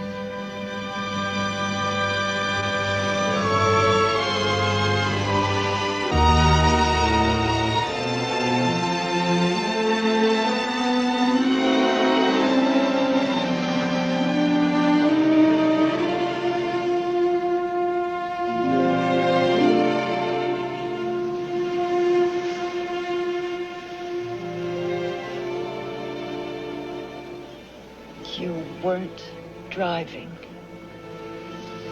You were too drunk. I wouldn't let you drive. I made you go open the gates. I watched you get out of the car. You'd been so cruel to me at the party. Imitating me. Making people laugh at me. I watched you get out of the car. And I wanted to run you down. Crush you. But you saw the car coming. I hit the gates. I snapped my spine. And you mean all this time we could have been friends? You were frightened and ran away. I managed to crawl out of the car up to the gates. When they found me, they assumed it was your fault. You were so drunk and confused. You didn't know any better. You weren't ugly then. I made you that way. I even did that. There's a place up there that sells things. You like ice cream? I'll get you some.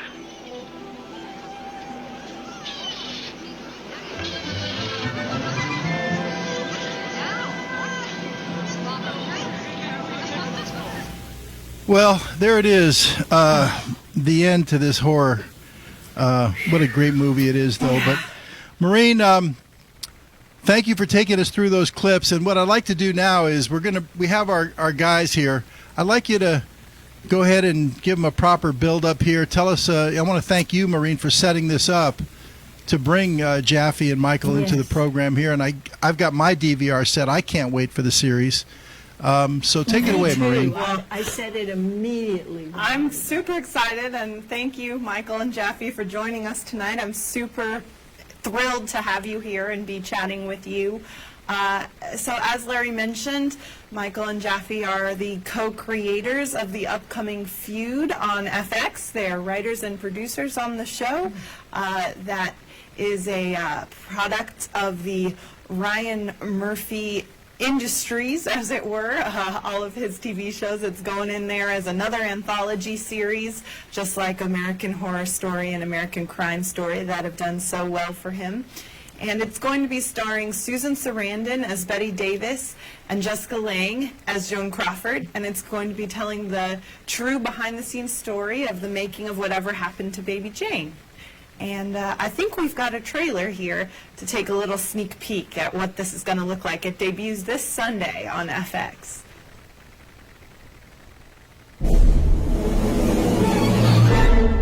There was never a rivalry like theirs. For over half a century, they hated each other, and we loved them for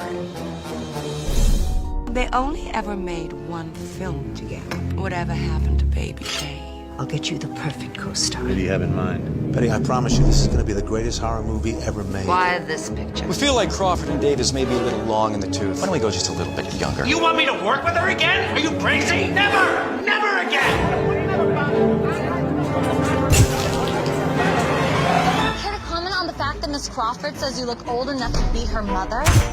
You gotta keep them at each other's throats. You have to. Lose the shoulder pads. I beg your pardon. And cut back on the lipstick. You're playing a recluse who hasn't seen the sun for 20 years, for Christ's sake. I might have something, but you didn't hear it from me. Blind item, my specialty. You're just trying to throw me. I'm trying to help you. I don't want to end up a joke pop. You all let me look ridiculous. Of course not. Pure, naked rancor. I love it. I want more.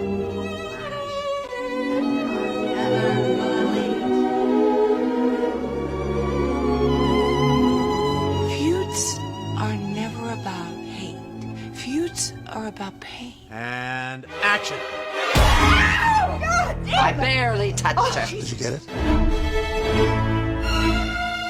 Let it go. Wow. All right. Yeah. So, Michael and Jaffe, I'm just really curious, how did you get involved with telling this story, and what drew you to it? Should I start? Do you want to go start? ahead. Okay. I think Michael and I have known each other a long time, and I think we reached a point in our lives where we just wanted to tell the one story that we kind of loved more than anything else. It was something that we would have written even if no money or no credit was involved. And we just loved this particular story, and we loved the story of. Originally, I went to Michael and said, I've been reading these books about Bette Davis and Joan Crawford. Why don't we write a film script about like two old actresses that have to make their comeback in the same movie, and they really, really hate each other. Just like Bette Davis and Joan Crawford. And I think at that point, Michael said, why don't we just write about Bette Davis and Joan Crawford? And so we studied their lives, and we found that we found a way to tell the story, with the first part being the making of Whatever Happened to Baby Jane, and then the flashbacks giving their history and the men that they fought for, and the fact that Betty was jealous of Joan's beauty and glamour and sexuality, but Joan was jealous of Betty's, that Betty was getting all this attention for her talent. It was just a great story about two women who both wanted what the other had. They were like the ideal team and also the ideal antagonists for each other. And so that's such a great story. I mean, they were both great stars. They're bigger than life characters. It was also a great way to tell a story about, as we examined them, that was really a story. We kept asking the question, why did they feel that they had a battle like this so much? And why did they battle so particularly on this one film? And it really came down to the fact that they really felt like this was their one chance. They were aging, they were in their mid-50s, which in Hollywood at that point you might as well have just been, a corpse. And it seemed like when this movie came about, that actually Joan helped get started, and she'd always wanted to play with Betty, so this was a dream come true for her. But they each felt like they had this one chance, and there was a spot for one of them, if there was going to be a spot at all. And as time went on, they both needed each other, which made them particularly critical of the other, and they were also jealous that the other one would get more of the attention. And if they did, then that would mean that the other one would be left in the lurch. So brought out a lot of stuff, and I think it was really the Hollywood system, and that's actually part of the story, how they were manipulated to actually build on their animosity for each other. So I think that's still a lot of truth to that. Yeah, so. I like that Maureen pointed out earlier that in some ways they were very similar. They, they were both Aries. They had the same zodiac sign, and therefore they were both very competitive. And so we kept coming back to that one word, competition, rivalry, that one of them had to win and one of them had to lose. They were almost hardwired that way. So so I like them when we pointed out, yes, that they really weren't very much sisters under the skin. And all these years, they really should have been friends. They would have been more powerful if they'd found a way to team up and support each other. So I have a question here, Michael. I'll start with you. Okay. You can both take it. But have you been like long time, Betty and Joan fans, or classic Hollywood fans? And if so, what are your favorite films of Betty's or Joan's? I've been a old movie fanatic and just a film history fanatic, both even like American films, even foreign films, from the time I was very, very, very young. And, I've always loved them. And I have to say it was really, I'd seen Mildred Pierce when I was very young and I really loved that. I loved Joan's performance in The Women. It's sort of sad that she didn't get to do more comedies in some ways, because she's really quite brilliant in that. And Betty, of course, Little Foxes, Now Voyager, Jezebel. I love her in The Letter. Of course, Baby Jane, and my favorite of all is All About Eve. Well, so surprising. I know that's a very unusual choice, but she's amazing in that. So. Yeah, I'll go with those choices for Betty also. I think Betty, in some ways, was the more interesting actress. She but she could be really, really great or really, really horrible. And but I think that's part of why she was so great, because she always went to that line. And in order to be able to go to that line, sometimes you went over it. So, fair enough. But I'm going to throw my 2 cents in here, okay? As I mentioned, I love Bette Davis. I've got 54 Bette Davis DVDs in my library here at home, okay? But I also have 55 Joan Crawford DVDs, too. You're making them compete with each other. Yeah. See? The thing is this, guys, okay? Now, yes, Betty's a great actress. There's no denying that. But I think Joan gets shortchanged here. I really do. And especially with this film, Whatever Happened to Baby Jane, because I think if you took today's viewing audience or even today's Hollywood, okay, and you went and watched this film, I'm not so sure that Joan wouldn't have the upper hand, because she does a lot of subtleties as far as being terrorized in this film that is just brilliant acting. I mean, in the way that, people used to rave about Greta Garbo in the silent films, how she could say everything with just her eyes. You see that with Joan Crawford here, and I think by today's taste, Joan might have got the greater nod there by today's tastes. I think you're right. And one of the reasons why Joan is so good at that is, she had a terrible, terrible childhood. I think she's someone who really understood terror. Right. Deep down. I think maybe she gets short shrift because the greatest role that Joan Crawford ever played was Joan Crawford. That wasn't her name. She was named Lucille LeSueur, for God's sakes. That's what Eddie. And she. I think also the way the movie was structured, it's really Joan's picture initially. She's the victim. She's the one you care about. But as the movie goes on, in terms of the structure of the movie, Joan kind of starts out as a protagonist, but by the end of the movie, she's unconscious half the time, and it's all Betty's show the last third of the movie. So I think one of the reasons that Betty gets the great reviews is that the movie becomes more and more about her as the show goes on. And even the big monologue that Joan does at the end, the director kept the camera a lot on Betty, but the way he cut it, he considered Betty's reactions to Joan more interesting than what Joan was saying. So in a way, the director also allowed Betty to run away with the picture at the end. Okay.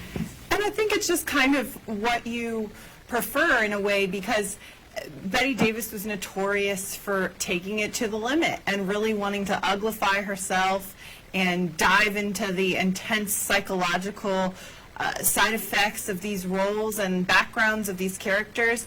And Joan Crawford played a lot of fascinating roles with psychological terror as well, but she also always wanted to look the movie star. And I think that's where you get that divide. But I was curious, for both of you, you mentioned some of your favorites, but I think that a lot of people who are watching this series sadly may be discovering Betty and Joan for the first time. And so for those people who maybe Baby Jane is kind of their first glimpse at Betty and Joan, what movies would you recommend, if you had to name 2 or 3 for each actress, if you really want to go back and know who Betty and Joan are, what would you say people should go back and watch? Good question. Joan, I would say, I think her greatest performance is actually an early performance. I think she's amazing in Grand Hotel. And she's charming, she's vulnerable, she's so drawn to her in this film from 1932 with a big all-star cast, some of the biggest stars of the time. And God knows she acts Garbo off the screen in that one. And Garbo is a great actress. Garbo has kind of the passive, uninteresting role, that famous line, that wanting to be alone comes from that. But I think Joan walks away with that picture, and she's luminous. You could immediately see why she was such a good movie star, such a big movie star. I would add to that for Joan in her later phase. I'm a big fan of Sudden Fear. I think Sudden Fear is like early 50s, when she kind of reinvents herself for the new decade, and that's when she really kind of perfected the victim. And I think that her performance of What If I'm the Baby Jane kind of goes back to Sudden Fear, where she's being terrorized by Jack Palance, and that's where she really, kind of marketed that Joan as terrorized victim thing that she does so well in Baby Jane. Yeah. So I think that's one of her more successful performances. And I think I think the You know, film it's is. funny, we were... Oh, go ahead. Oh, I was just going to say, we're talking about Joan almost never takes it to the limit, but actually one of my favorites of hers is Johnny Guitar, and that is a total, like, taking it to the limit kind of movie. That film, I think that film's amazing. I mean, with her playing opposite, well, you know, a lot of people thought sometimes Joan, especially in her later years, was a little bit more, you know, masculine, sort of. But playing opposite, you know, Mercedes McCambridge, and wearing that great white dress that she's famous for, she's feminine, she's fascinating, and that film is crazy brilliant. So I love it. That's a great choice. Mm-hmm. And as far as Betty goes, I would go back to the beginning. I'm not the beginning, but the movie that made her a star was Of Human Bondage. You know, where she's like, every time I kiss you, I wipe my mouth. Yeah. And Betty had this anger. I think Betty's stock in trade was her rage. That whenever she got to express rage, that's when she just Jaffe, burned. real quickly, Jaffe, what was the famous line that Jack Warner had? You know, of Human Bondage, 1935, she got her first nomination for an Oscar, and Jack Warner loaned her out to another studio to do that film, and she got nominated, and he had a famous line about Betty, about that role, didn't he? Something... We finally found a role that you know how to play, or something like that, or you know, something you're good at, because she played a true bitch in that movie. I'm not sure what the line was, but I know that she really, really wanted to play that. And Jack Warner didn't want her to play with it. You know, why would you want to play this horrible, horrible person? And Betty, to her credit, knew that she could steal that picture away from Leslie Howard and run away with it. And so, in a way, that was the chance that she took that really made her a star. As far as the famous line from her early career is that when she first came, she worked at Universal, and the head of Universal said she had about as much sex appeal as Slim Somerville, who was a kind of, you know, like a cowboy second lead actor. So she really had a fight when she got to Hollywood because she wasn't beautiful like Joan. She was odd looking, perhaps. Guys, 1 second here. I'd like to try, guys, if I could. I want to pull Harriet in a little bit here. Harriet, do you have a question at all for either Michael or Jaffe about this series? You said you had your DVR already set. Oh, yeah, it was set the minute I heard about it. I was curious to know if they, as creators, got the say on who would play these two women. Did you get to choose the actresses who would play them? We didn't, but I think their choice that they made was perfect. I mean, I think that it's great casting. That they're a great team. I think it's an event to have these two women playing such big roles together, and they're terrific. I mean, really wonderful. I mean, it's Joan Crawford. Did you? It's because Joan I really. think what we wanted is we wanted older actresses to play it. I mean, we did have a producer that thought, oh, Anne Hathaway and Amy Adams, and we're like, no, these are these are older actresses. The whole point of it is that they're older actresses, and so. What was great with as far as Ryan goes is that we had the same philosophy, is that we love these vintage, we call them vintage actresses, and we love them. They put so much of their experience into their parts, and they simply don't work enough. So in that way, we were really fortunate to work with Ryan Murphy on it, because he had the same philosophy and the same love, for these great actresses. Real quickly, guys, I don't want to go too much out of. I feel like he's done I feel like he's done for Jessica Lange what Aldrich did for Davis and Crawford in a way. I mean, he's totally revitalized her career with the roles he's given her on television. Right. I believe Larry needs to say something. Good thing is she's been able to it's okay. a lot of roles, and unfortunately, Betty and Aldrich only worked together one more time after that. So I really wonder what would have happened if they kept making films every year the way Ryan. This work with Jessica, because each year it's something new and exciting. So. Yeah, I just wanted to do a little point of clarification here.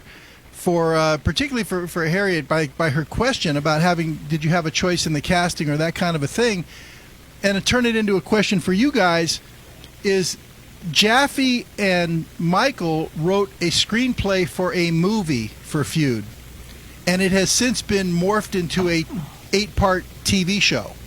Okay, so my question then for you guys is, were you sad to see it go to TV? Were you happy to see it go to TV? Or was it really, your wish and desire, you wanted to make a movie out of this?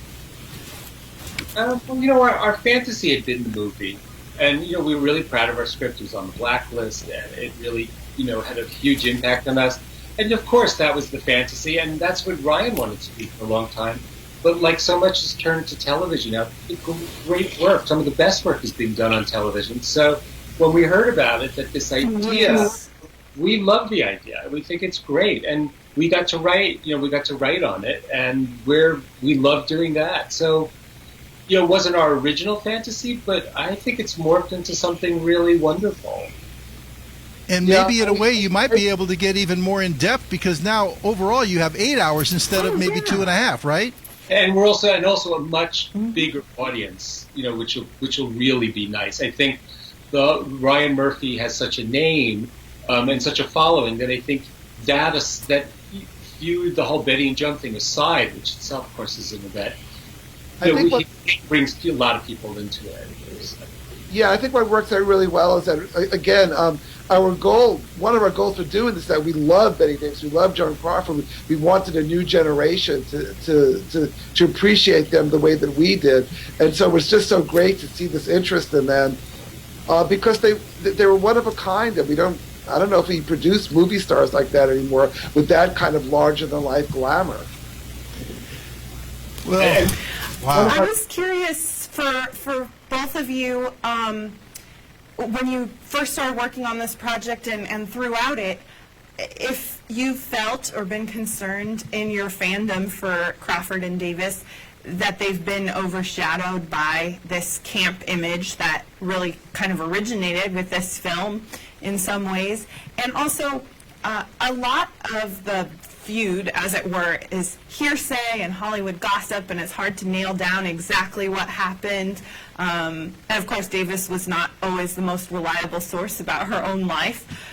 So I'm just wondering, how much of it did you absolutely verify 100% as truth? How much did you kind of massage because it fit the storytelling better to sort of merge some aspects of things together, or tell a little bit of a fib? I mean, how did that work into the process, and how did your vision of Betty and Joan work into that as well? Well, the more you look at history, you realize that anytime you do some kind of historical recreation, we're looking at Queen Elizabeth and Mary, Queen of Scots. There's all these different stories and all these different possible motivations. And so any kind of historical recreation, you're going to be making choices. The important thing, I think, was that we wanted to write this about two women that even if you didn't know who Betty Davis and Joan Crawford were, that the themes would be strong, that the characters would be truthful.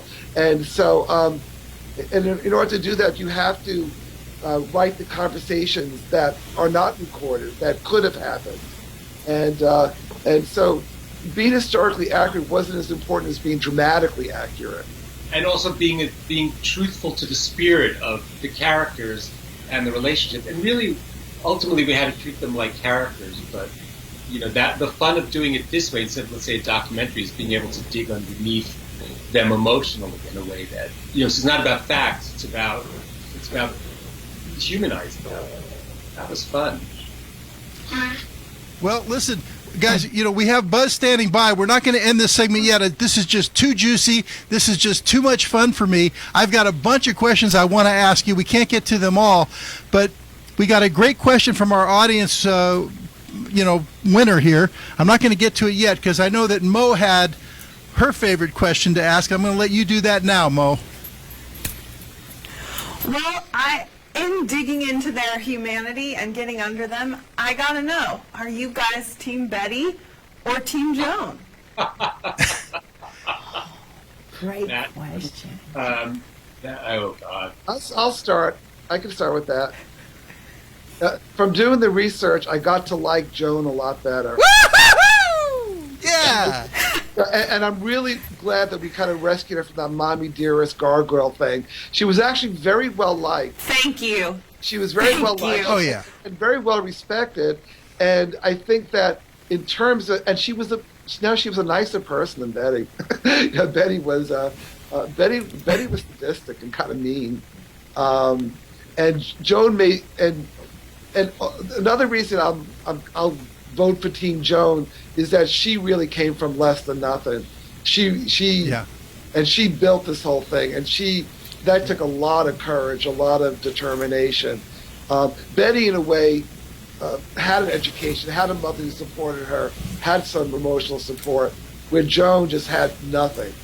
And she came to Hollywood and she did all that. So on an emotional level, I'm liking Joan a lot lately. Michael. Yeah. Well, I have to say, Team Betty for all the artistry. You know, I think she really is a great actress, really the best. But I just say the one thing that really made me love Joan is the story that we just wrote a script about William Haynes, based on our friend Bill Mann's terrific book called Wisecracker. Bill Mann was a huge movie star, and he and Joan co-starred in a silent film together, and they'd come up together. They were both at early MGM, and after the stock market crash, suddenly, there was a real new conservatism in the country, sort of like a little bit what's going on now. And Billy Haynes was openly gay, and he really had this struggle because he didn't want to go back in the closet. He had a lover that he really loved. And ultimately, he had to make the choice between his relationship or his career. And he chose his relationship, and he couldn't get work, obviously, again, after that from any other studio. And it was really Joan who really loved him, and she was the one who took the risk, and he had wonderful taste. So she was the one who took him, gathered the other women in Hollywood to get him to decorate her home.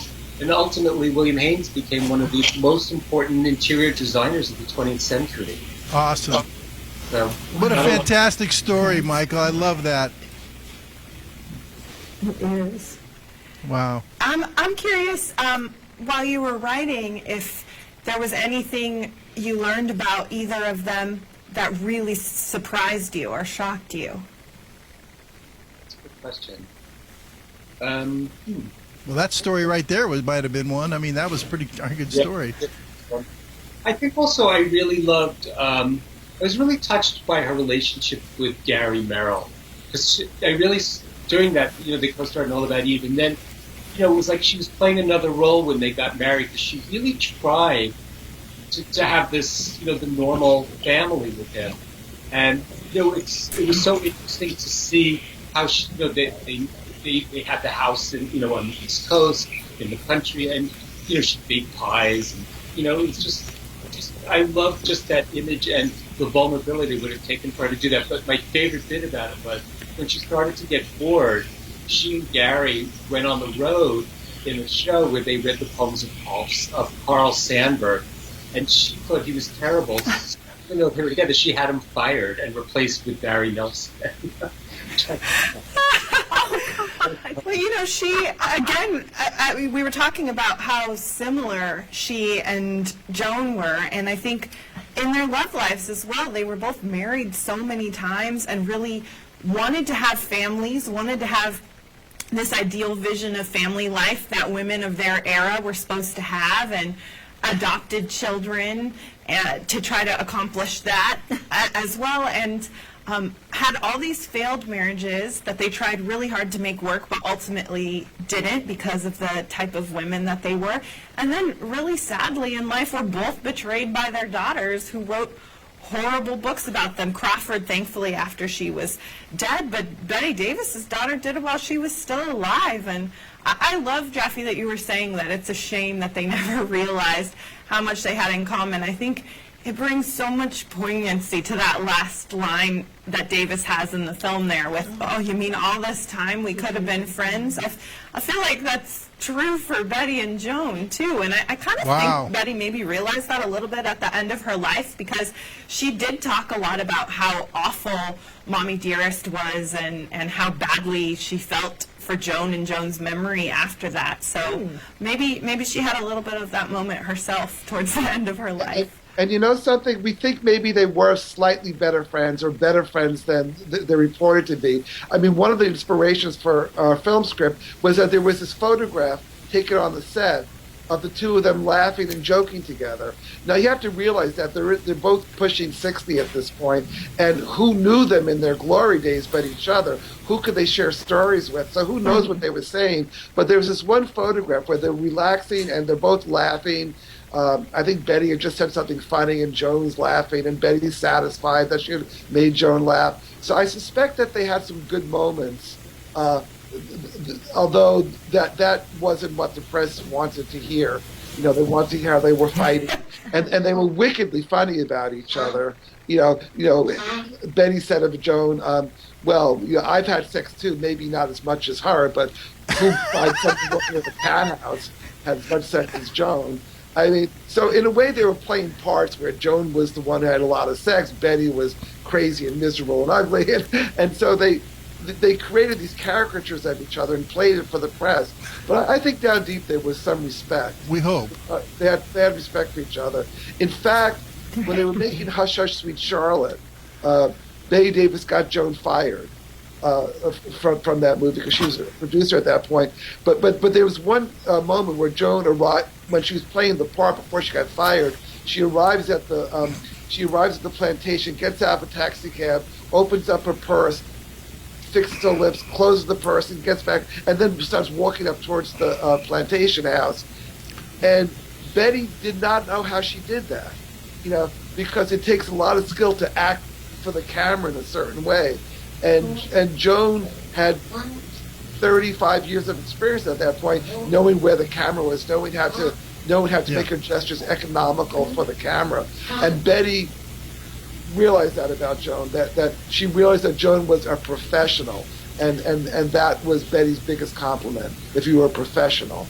Guys, you know, it is getting really late, and I mean, I've got more questions here. There's one more we have to ask for our contest, but let me just, because I hate cutting this off, there's so much more. Can we, you know, just give an open invitation to come back maybe when the series is all done or halfway through? I'd like to do one whole show where we're not pressed for time like this, where we can literally spend an hour and a half or 2 hours just doing this, because this is too much fun for me. We can talk. I'd love to have you guys back. You know, It's really fun. Thank you guys so much. We have another segment, and I got my man up in Brooklyn, right across the river from you guys. He's up in Park Slope, standing by. We're going to close the show with a Judy Garland number. But Maureen, I'm going to go ahead. I'm going to ask the question from the audience member. Is that okay? Yeah. Take it away, Larry. All right. We got a lot of entries on there. A lot of people watching us right now that are hanging in there with us. So I thought this was the best question. The team out in the war room brought me 3. To me, this was the best one. Gentlemen, were the estates of either Crawford or Davis consulted about the making of Fued? And if so, were they cooperative? By Chris Simich. You win the Blu-ray, Chris.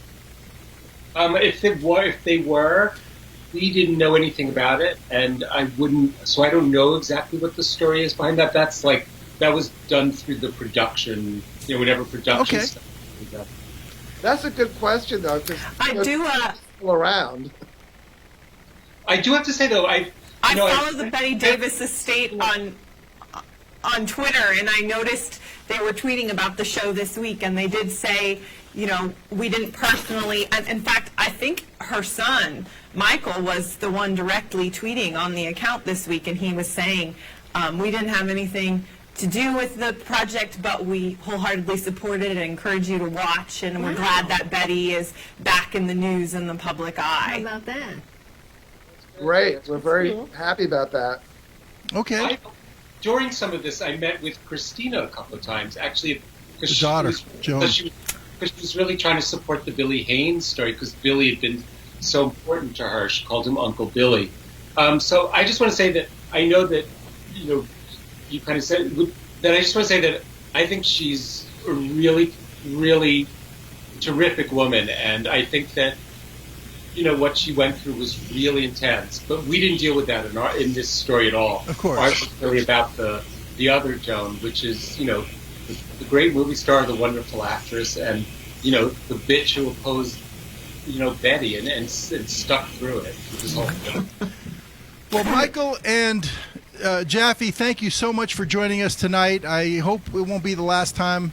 I'd like to stay in touch and see if we could reschedule something and just make you the central focus point of the show. Thank you. Thanks, guys. Thanks a lot. Thank you, guys. It was great to have you on. Definitely. Best of luck to you. No, thanks to you two guys. Thanks so much. Okay. We'd love to hear, find out later on what other projects you might have up your sleeve. All right. Well, Maureen, Harriet, this one kind of got away from us. I mean, this is going to be a long show tonight, but how could you cut that off? That was just too thick, really. Great. Fabulous. Harriet, where can where can people find out, about your songwriting classes and your showcases and those kinds of things? Well, pretty much all of my careers are on harrietschock.com, if you can spell it, HarrietSchock.com. Yeah. Okay, very good. HarrietSchock.com. I'm also in the middle of a HarrietSchock.com. musical I forgot to mention, but. Say that. What about the musical, Harriet? HarrietSchock.com. I just finished a musical that I'm writing with Misha Siegel that we were hired to write by a woman in New York, and that took 2 years, so there was a lot to talk about, and I forgot to mention it, and they would want me to. Okay, great. Well, now that's something that's just coming up, going to be opening up, or? Oh, well, who knows? When you write a musical, who knows? But we're commissioned to write it, so the next step is getting it up on the stage, and that's a whole different thing. But they can learn all about it at harrietschock.com. Okay. All right. Very good, Harriet. Well, we'll check in with you again. And, I mean, Harriet, thanks for being a good sport. I mean, it just so happened, your turn to do the show was like a few days before this feud, and thing came up, and... Oh, I loved it. I loved it. God bless you, sweet Harriet. Maureen and oh, are you kidding? This was fabulous. Well, we'll talk about Gone with the Wind when you're gone, Larry. Okay. Yeah, that's right, Maureen. She loves Gone with the Wind, one of her favorite movies, so...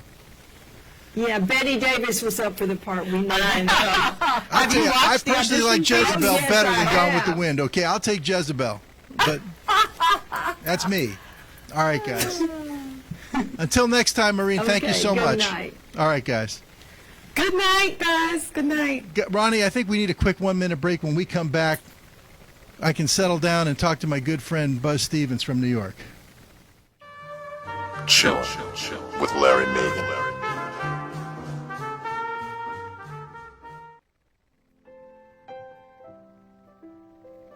Music Unites empowers at-risk public school students through the creation of unique music education partnerships and programs. Music Unites elevates the next generation of performers by providing audiences, venues, and special performance opportunities. Music inspires. Music empowers. Music Unites.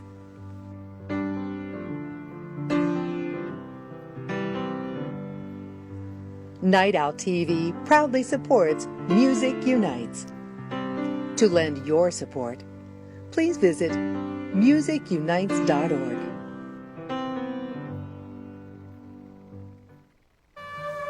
Chillin' with Larry Magen.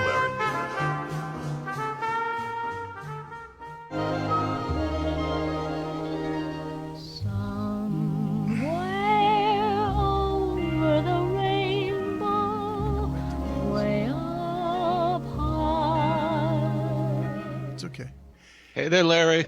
Buzz, I am so sorry it's taken so long. Don't be sorry. I've been having fun watching the show. Oh, thank you, Buzz. Here live from the headquarters from Team Betty.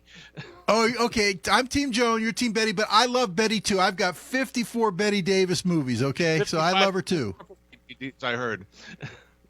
But, Larry, I have a question for you, though. Sure. Betty Davis, I believe that she could have played either one of those parts in Whatever Happened to Baby Jane. Yeah. I don't believe Joan Crawford could have played either one of them. I have to disagree with you there. I believe either one of them are such great actresses, they both could. Take a look at Humoresque, okay? Joan can play a bitch too, okay? It's just that she's a prettier bitch. I mean, if you want to get down to it, watch Humoresque with John Garfield. There was a vulnerability about Betty Davis in that part as well. She wasn't just a bitch, she was a crazy bitch, but she was one that you kind of felt sorry for too. Well, you speak about vulnerability. I very rarely felt sorry for you Joan speak Crawford. about vulnerability. Go back and watch that movie again and just look at the vulnerability that Joan Crawford plays when she's being terrorized. Well, no, but I'm talking about all these elements together. But I don't. Well, maybe she could have done it. I don't see it. I had another whole page of questions for those guys that I cut out. One of the questions I wanted to ask him was, how would you compare these two ladies, Davis and Crawford, with actresses of today? Not that there aren't good actresses out there today. Of course there's great actresses today. But I'd like to hear their thoughts on how you would compare them to what we have today. I don't know if you could top Betty Davis and Joan Crawford, really. Well, would be hard to top Betty Davis. I think Maureen really hit it on the head when she said that Joan Crawford's greatest role was Joan Crawford. Joan Crawford knew how to play a star.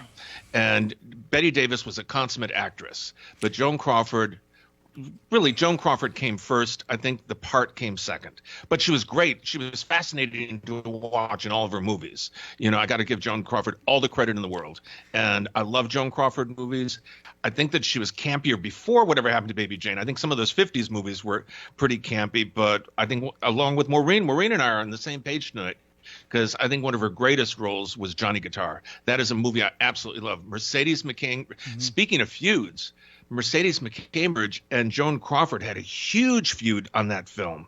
And Joan Crawford, actually, the roles were switched from the way Betty Davis was sadistic towards Crawford. Crawford was sadistic towards Mercedes McCambridge. And that's another feud series after this current one is through. Well, both these actresses had feuds with other actresses. I mean, obviously, Joan Crawford with Norma Shearer was legendary. But also, Betty by the Davis, way, it was Irving Thalberg that Norma Shearer was married to. Thank you so much, Irving Thalberg. I couldn't remember the name. But also, Betty Davis and Miriam Hopkins, for crying out loud. I mean, that was another major feud, So, it was a different time. It was a different day. And, nowadays, just like in the pro sports, I'm a big sports fan, Buzz. Yep. Nowadays, you're playing against the other guy, and when the game's over, they all go out and have dinner together, and they're shaking hands on the court and in the field and all that. It's not like it used to be. The same thing with actors and actresses. They're all friends now, because they're all independent. But back then in the studio system, I think there was some jealousy by Betty Davis to Joan Crawford, because Betty Davis was little old Warner Brothers, that didn't have any kind of budget or anything in the beginning, and Betty Davis was with big MGM with all the stars and all the production values and all that. And so I think there was a little jealousy on Betty Davis's part towards Joan being with MGM. But then again, with Betty Davis, with the rinky-dink Warner Brothers, she did manage to get her 11 Academy Award nominations. So, it's... Are you okay? Yeah, Take a drink. I'm good. No, you're right. Anyway, listen, I'm not going to put Betty Davis down. But one person who was not competitive with their fellow actors and actresses was Judy Garland. Judy Garland got along with everyone she worked with, everyone on the lot. They all loved her. She was, just like Candy Darling. Judy Garland was everybody's darling.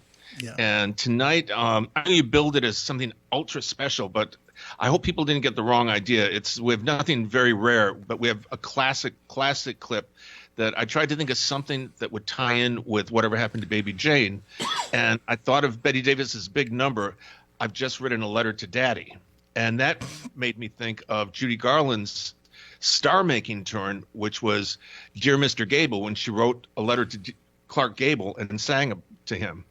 And so that's what we're going to be seeing tonight. And that started in 1937 at Clark Gable's birthday party. They had asked Roger Edens to write some special material to celebrate Gable. And at the time, he was coaching and mentoring Judy Garland, who had just joined the studio in the past year.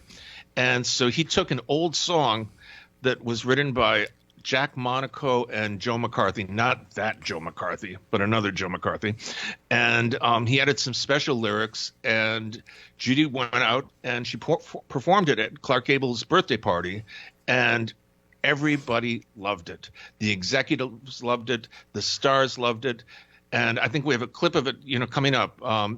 There she is on the set of Purnell, and that's she sang it. And then they had her sing it again and again. I think we have some more pictures of her singing it again and again and again, to the point where Clark Gable started getting tired of the song. But Judy sang it so well, and it was so popular, she recorded it for Decca Records, and it became her first huge monumental hit. And it was such a big hit, and her performance at the Gable functions were so successful, MGM rushed her into this all-star picture called Broadway Melody of 1938. And there she is with her co-stars, huge co-stars, Robert Taylor, and Sophie Tucker. Eleanor Powell. She did a great Eleanor Paul, one of my favorite dancers of all time. She's one of mine, too. And Judy had that great Gable number. She also had a wonderful tap dance that she did with Buddy Ebsen. And then Decca, a few months before, she had a hit record with You Made Me Love You. Then Decca re-released the record when the movie came out, and it became a hit all over again. And so if people sometimes think that The Wizard of Oz made Judy Garland a star, it was really Dear Mr. Gable. I agree. And Broadway Melody of 1938 that made her a star. And this movie was much more successful in the beginning than The Wizard of Oz. But what's interesting is Judy Garland wasn't that infatuated with Clark Gable. When she was about 11 years old and doing the vaudeville circuit, she saw a movie called The Count of Monte Cristo, starring an English actor called Robert Donat, and she fell in love with him. And she saw the movie about 50 times. In fact, she wrote him a fan letter, and she waited and waited, and she got a letter back with a picture and a letter from his secretary. And poor Judy, she compared the secretary's signature and the signature on the photo, and she saw that they were both the same handwriting, but that didn't stop her. She still slept with this picture under her pillow every night, and she just had the biggest crush on him and had a crush on him forever. And about 15 years later, or maybe a little bit less, she was playing the Palladium in 1951, and she was making a huge comeback after she'd been fired by MGM. There she is at the Palladium. And after she had been playing there for about a week, I think she had a 3-week or 4-week engagement, she got a knock on her dressing room door. And there was a limo driver, a livery driver, standing there, and he had an envelope for her. And it said, Miss Garland, and it said, from Robert Donat. She got all excited. And she had to sit down, so she went to a little private area, and she sat down, and she pulled this letter out, and she read it, and it said, Dear Miss Garland, you might need this. And he gave her the name and address of a psychiatrist in London at 22 Halsey Street. And she was just devastated. And the livery driver was standing there waiting for an answer. So she wrote an answer for him saying, thank you for this information, and gave it to the livery driver. But she was crushed that he thought that she was just a psychiatric case. So about a week later, she was in her hotel. It was early in the morning, and she was sleeping. And the phone rang, and she was all groggy, and she picked it up, and it was Robert Donat on the other end. And he said, hello, this is Robert Donat. And Judy just lost it. She started crying, and then she told him how much she loved him. And then he went back into the same thing about her psychiatric issues, which she really didn't have at that time. But he finally said, I'm filming right now, and I have to go out of town. I'll be away until Thursday. Do you think you can hold on until then? And so poor Judy said, I'll try. and then they never had any contact again after that. I think he wrote to her again, but she realized that he thought that she was somebody that she really wasn't. And so, but the whole point of this story is that the real love of her young life was not Clark Gable. It was Robert Donat. So all this hoopla about her and Gable was pretty ironic, but it really meant something to record sales and to movies and to audiences around the world. Buzz, I want to add something to that. That all that is, I'm sure it's true and everything, but I also was under the impression that after that, when she sang "Dear Mr. Gable" that was arranged by Roger Edens at his birthday party at Louis B. Mayer's house, that they became lifelong friends, or they became friends. Actually, it wasn't. I think one of the times, but I think the first time it was on the set of Purnell, and they did become lifelong friends. He even went to see her premiere of A Star Is Born, and you can see. And so he loved her. He was the little girl that they always trotted out to sing at his function and his birthday parties. But her favorite movie star when she was a little girl was not Clark Gable, it was Robert Donat. In fact, just to do a little research yesterday morning, I have these interesting tapes that Judy made in 1960 when she was thinking about doing an autobiography for Random House. And she talks about the whole situation. She said, I never really cared for Clark Gable that way. It was Robert Donat. And then that's where I got the story from about, him writing to her and calling her in 1951. But that doesn't take away from this absolutely wonderful number we're about to see of Judy Garland singing "You Made Me Love You" by James Monaco and Joe McCarthy with special material by Roger Edens from Broadway Melody 1938. So, Ronnie, if we could just run it now, it's one of Judy's great early numbers, and this made her a star.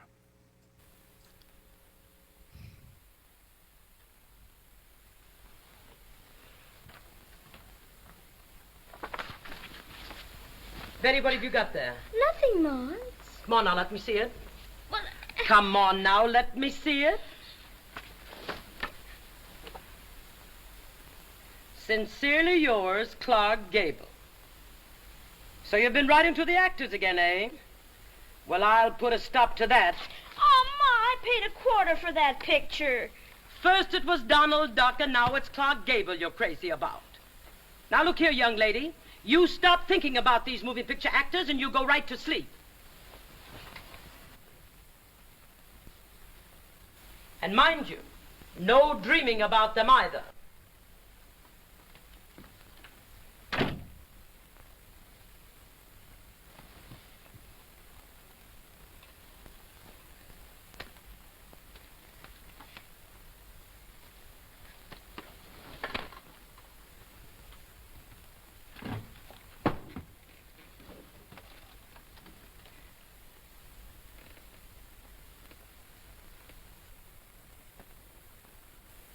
Dear Mr. Gable, I am writing this to you, and I hope that you will read it so you'll know. My heart beats like a hammer, and I stutter and I stammer every time I see you at the picture show. I guess I'm just another fan of yours, and I thought I'd write and tell you so.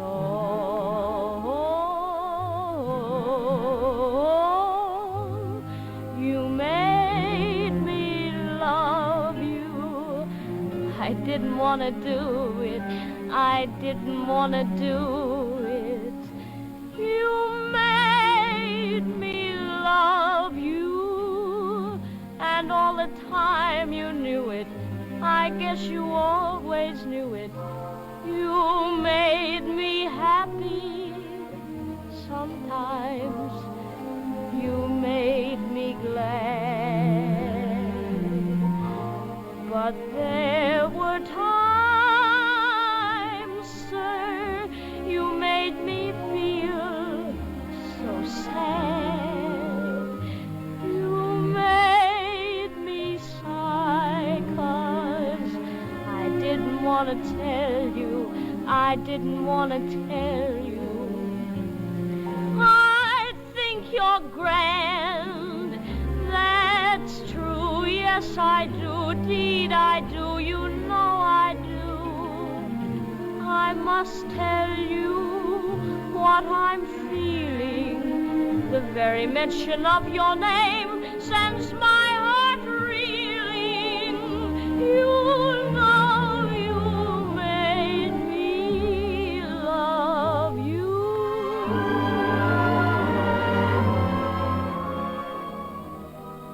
Oh, gee, Mr. Gable, I don't want to bother you.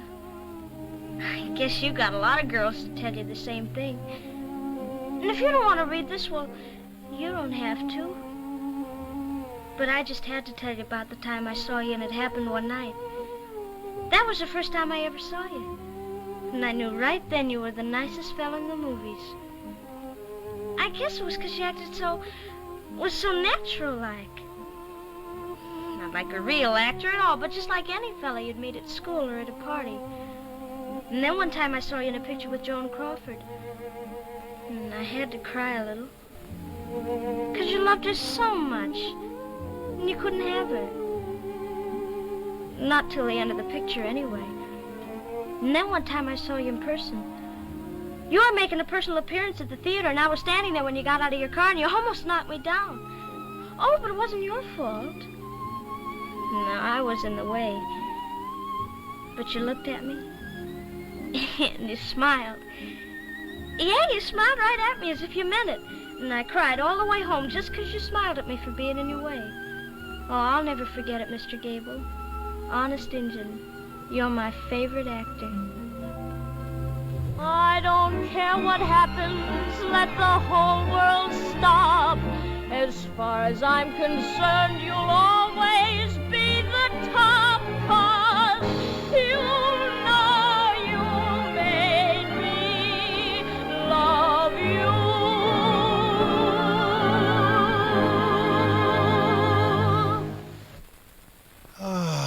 I just love that number, Buzz. I just love it. Do I, and I love the rap. I mean, my favorite line is, "And you smile at me as if you really meant it." I mean, you By the can way, see that was so right there. That's great acting by Judy. Yes, absolutely. That whole thing, that whole spiel, that whole rap, that was a lot of hard work for a 12-year-old girl. Yeah, it was. She did the work of a Joan Crawford or a Betty Davis there. Yeah. And by the way, that was Sophie Tucker at the beginning of the scene. Great her mother. vaudevillian star. Yeah. Yep. Some of these days, the first of the Red Hot Mamas. She was billed as the last of the Red Hot Mamas, but maybe Judy Garland really was. Well, Buzz, if there's such a thing as the champion of the night, you get the award tonight, Buzz.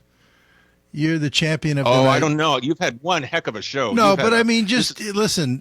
Honest, I'm not kidding around. I mean this sincerely. If I know you weren't there waiting, I'd still have those guys on the air right now. We'd still be on the air with those guys. You know. Well, I have a request. If they do come back, can I sit in for a little while? Well, yeah, I would say too. yes. The thing is, we Ronnie and I are talking. We've talked about it. We're actually working on a new solution, so we don't always have to use our Skype lines. We've only got 2 Skype lines. You got to remember. That's and right. when you're doing Yeah. this live streaming stuff, when you use Skype, you need a separate computer for each Skype line. Now, I've already got 6 computers here. We're thinking about adding 3 more, okay? But in any case, there is another solution that we're working on and talking about that would allow us to bring people in like that without using our Skype line. And that was the only reason I would have said, let's bring Buzz in. That would have taken the pressure off of trying to get off the air. You know, if I could have brought you in, but I knew you were standing by for half an hour. I was watching the show. Don't worry about it. All right. So you're the champion of the night, Buzz. Thank you so much. Well, thank you. Actually, the champion of the night was that guy who won the Blu-ray, you know? Well, yeah, I thought he had a great question. And the ironic, and we had a bunch of questions come in. That was a great question. The ironic thing about this great question was it was like an unanswered question because they didn't have the answer. But that guy, we pulled his question. He won. And Chris Simich, I don't know who he is, but make sure that you send us a Facebook message or an email with your shipping address, and we'll ship you that beautiful present. What was I going to say, Buzz? Oh, by the way, Buzz, did I ever send you one of these? No. You got to have one. I'm drinking out of my, what is this? This is my thermos cup. This is our Night Owl TV mug, okay? Which you can't see. Why can't you see this? I see it. There you go. I see it. But you got to have one of these. I mean, you're part of the staff. You're part of the team. You know, you're on the team. Well, and they're waiting ceramic. for it, They're Larry. 15 ounces. And we got a new thing going now. We're putting up mug shots. They haven't gone up yet. We're going to try to launch it either next week or the week after. Every guest who comes here, like Harriet got one tonight, you know, they'll get one. We get a shot. And of course, you know, you have to have one. So I'll make sure you get one. Okay. Well, thank you. And anybody I out feel there like who one of wants to Joan buy one, Crawford's stepchildren. if anybody wants to buy one, they're for sale on our website. They're a little overpriced, at $20, but we need the support. And then you can take your own selfie with a mugshot and send it to us, and we'll put you on our mugshot wall. But have some coffee with us late at night, and it's got the Looney character on there right there. This is Looney, okay? Later on, we're going to have a feature in the Moonlight You drink Marketplace coffee called in the yours, Looney Bin. Do you? Huh? So you drink coffee in yours, huh? Yeah, this is coffee. In fact, I won't go to bed now till 6 or 7 in the morning because I've been drinking coffee all night. Well, it's the only time of the week only day of the week I drink coffee is when we do this show. How else can I stay up this late? It's funny. All right, Larry. Thanks so much, Buzz. Great show. Thank you. Thank Maureen. Thank Harriet. Thank the guys from Fued. Okay. Really great show. I had fun watching it. Thanks. Me too. All right. See you, Buzz. Take care. Well, Ronnie, we did it, huh? We sure did have a good one, Larry. I'll tell you, that was a great show tonight. Harriet was great, and of course the Classic Film Zone, and then we had the two guys from New York, and the show had a lot of challenges. Ronnie, you really met all the challenges tonight. Thanks, Larry. I mean, you stop and think about it. People at home don't understand what we're doing. We have a studio in L.A. You got Maureen there. You got Harriet there. Then we got the Anchor Studio here in Minneapolis. We're bringing in two different guys from two different locations in New York, all going through here, streams sending and outgoing and this and that, and all the audio has to match so they can hear us and we can hear them with no delay. Then we bring Buzz in from Brooklyn. I mean, it's people don't understand how difficult this is. Oh, we got streams coming every which way. We got them coming out our tuchus over here, I'll tell you that. We might have to get more computers here or get a bigger processor maybe. Yeah, something like that. And Joe, you did a fabulous job out there in the war room. We're going to put a camera out in the war room too, Ronnie. We have to. Oh yeah. What's one more camera, right? Sure. All right, guys. Until next week, keep pursuing your goals, follow your dreams, keep chasing those rainbows. I'm Larry Magen. Peace, love, and all good things.